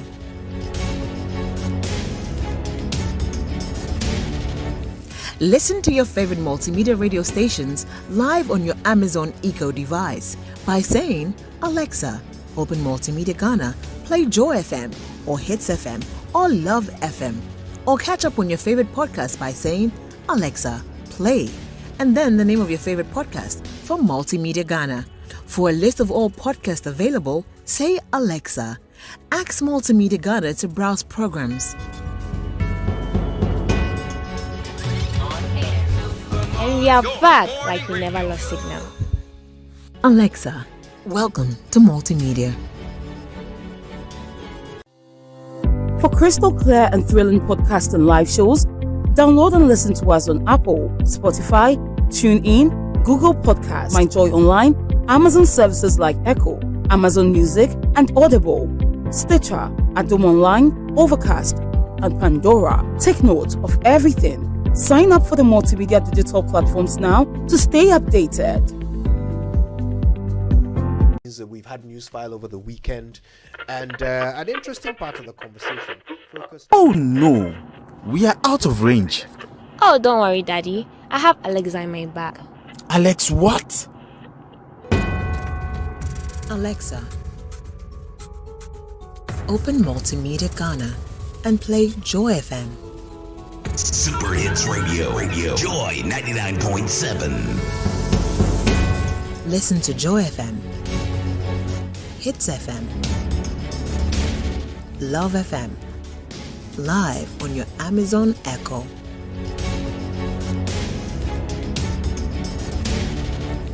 Listen to your favorite multimedia radio stations live on your Amazon Echo device by saying, Alexa, open Multimedia Ghana, play Joy FM or Hits FM or Love FM. Or catch up on your favorite podcast by saying, Alexa, play, and then the name of your favorite podcast from Multimedia Ghana. For a list of all podcasts available, say Alexa. Ask Multimedia Ghana to browse programs. And we are back like we never lost signal. Alexa, welcome to Multimedia.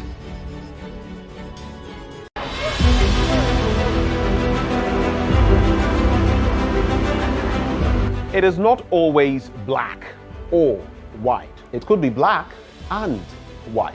You want to ask why. So why not? You want to have a say, so you take the microphone. There always are issues. Find those that matter to you on the all-new AM. Experience the future with the Neo ET5 and go back to the past with MZ Motorcycles in Cuba. Right now on Rev.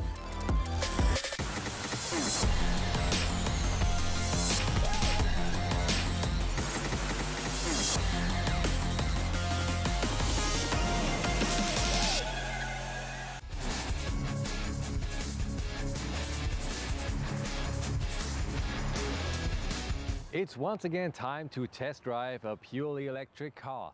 But thank God this one is not another SUV, it's a sedan, the new Neo ET5.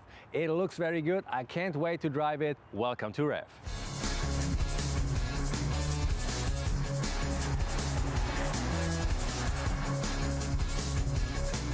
The ET5 comes with two different battery sizes, either 75 kilowatt hours or 100 kilowatt hours. That will give you 456 kilometers of range, or if you take the bigger one, 590 kilometers according to WLTP.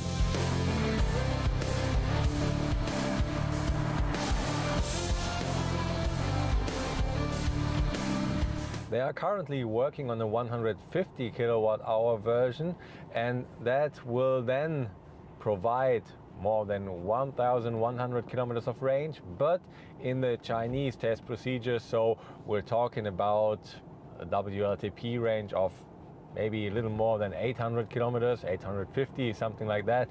But that's still a very, very good range for an electric car.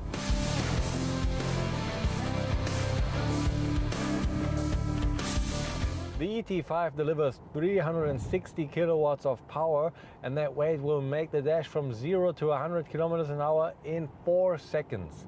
And that is simply crazy, and it feels so good. Do you need it? You don't. But if you have it, it's nice to use it.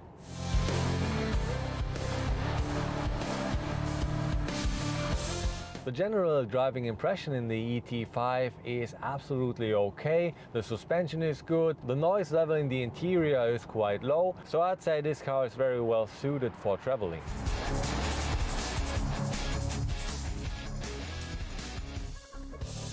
The design of the ET5 is decidedly sporty. The narrow headlights, the flat white hood, and 20-inch alloy wheels make that crystal clear. The interior of the ET5 is very clean and tidy. You have almost no buttons down here. You have the shifter to get into D or reverse. Then you have the central locking and the drive mode button, the most important ones. Apart from that, you do most of the things with the touch screen, and unfortunately that is also true for the climate control. You will have to do that via this touch screen. It is okay because you can rest your hand down here, but I would have preferred a knob. The touch screen in the middle is quite big. It's almost a square, and what I really like about it, it's easily operatable. So if you zoom on the map, that works a charm. With other manufacturers, you will have to do this zooming move a lot of times to get in or out, and here it is easily doable without having to move your fingers and pinch and pinch and pinch. So I really like how NIO did that right here. The color of the interior is nothing I would choose. This beige is it's not very good looking, but you can always choose other colors. For example, the roof is in black. I really appreciate that. And talking about the roof, you have the panoramic sunroof that is of course tinted so you don't get cooked by the sun. With a length of 4 meters 79, the ET5 is definitely one of the larger vehicles on German roads. By comparison, a VW Passat station wagon comes in at 4 meters 77.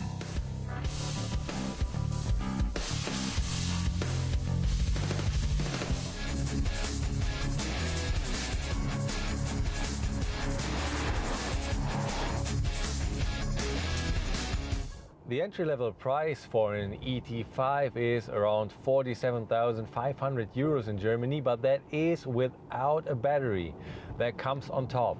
And then there are two options. Either you buy the battery or you choose battery as a service, which is a monthly subscription fee.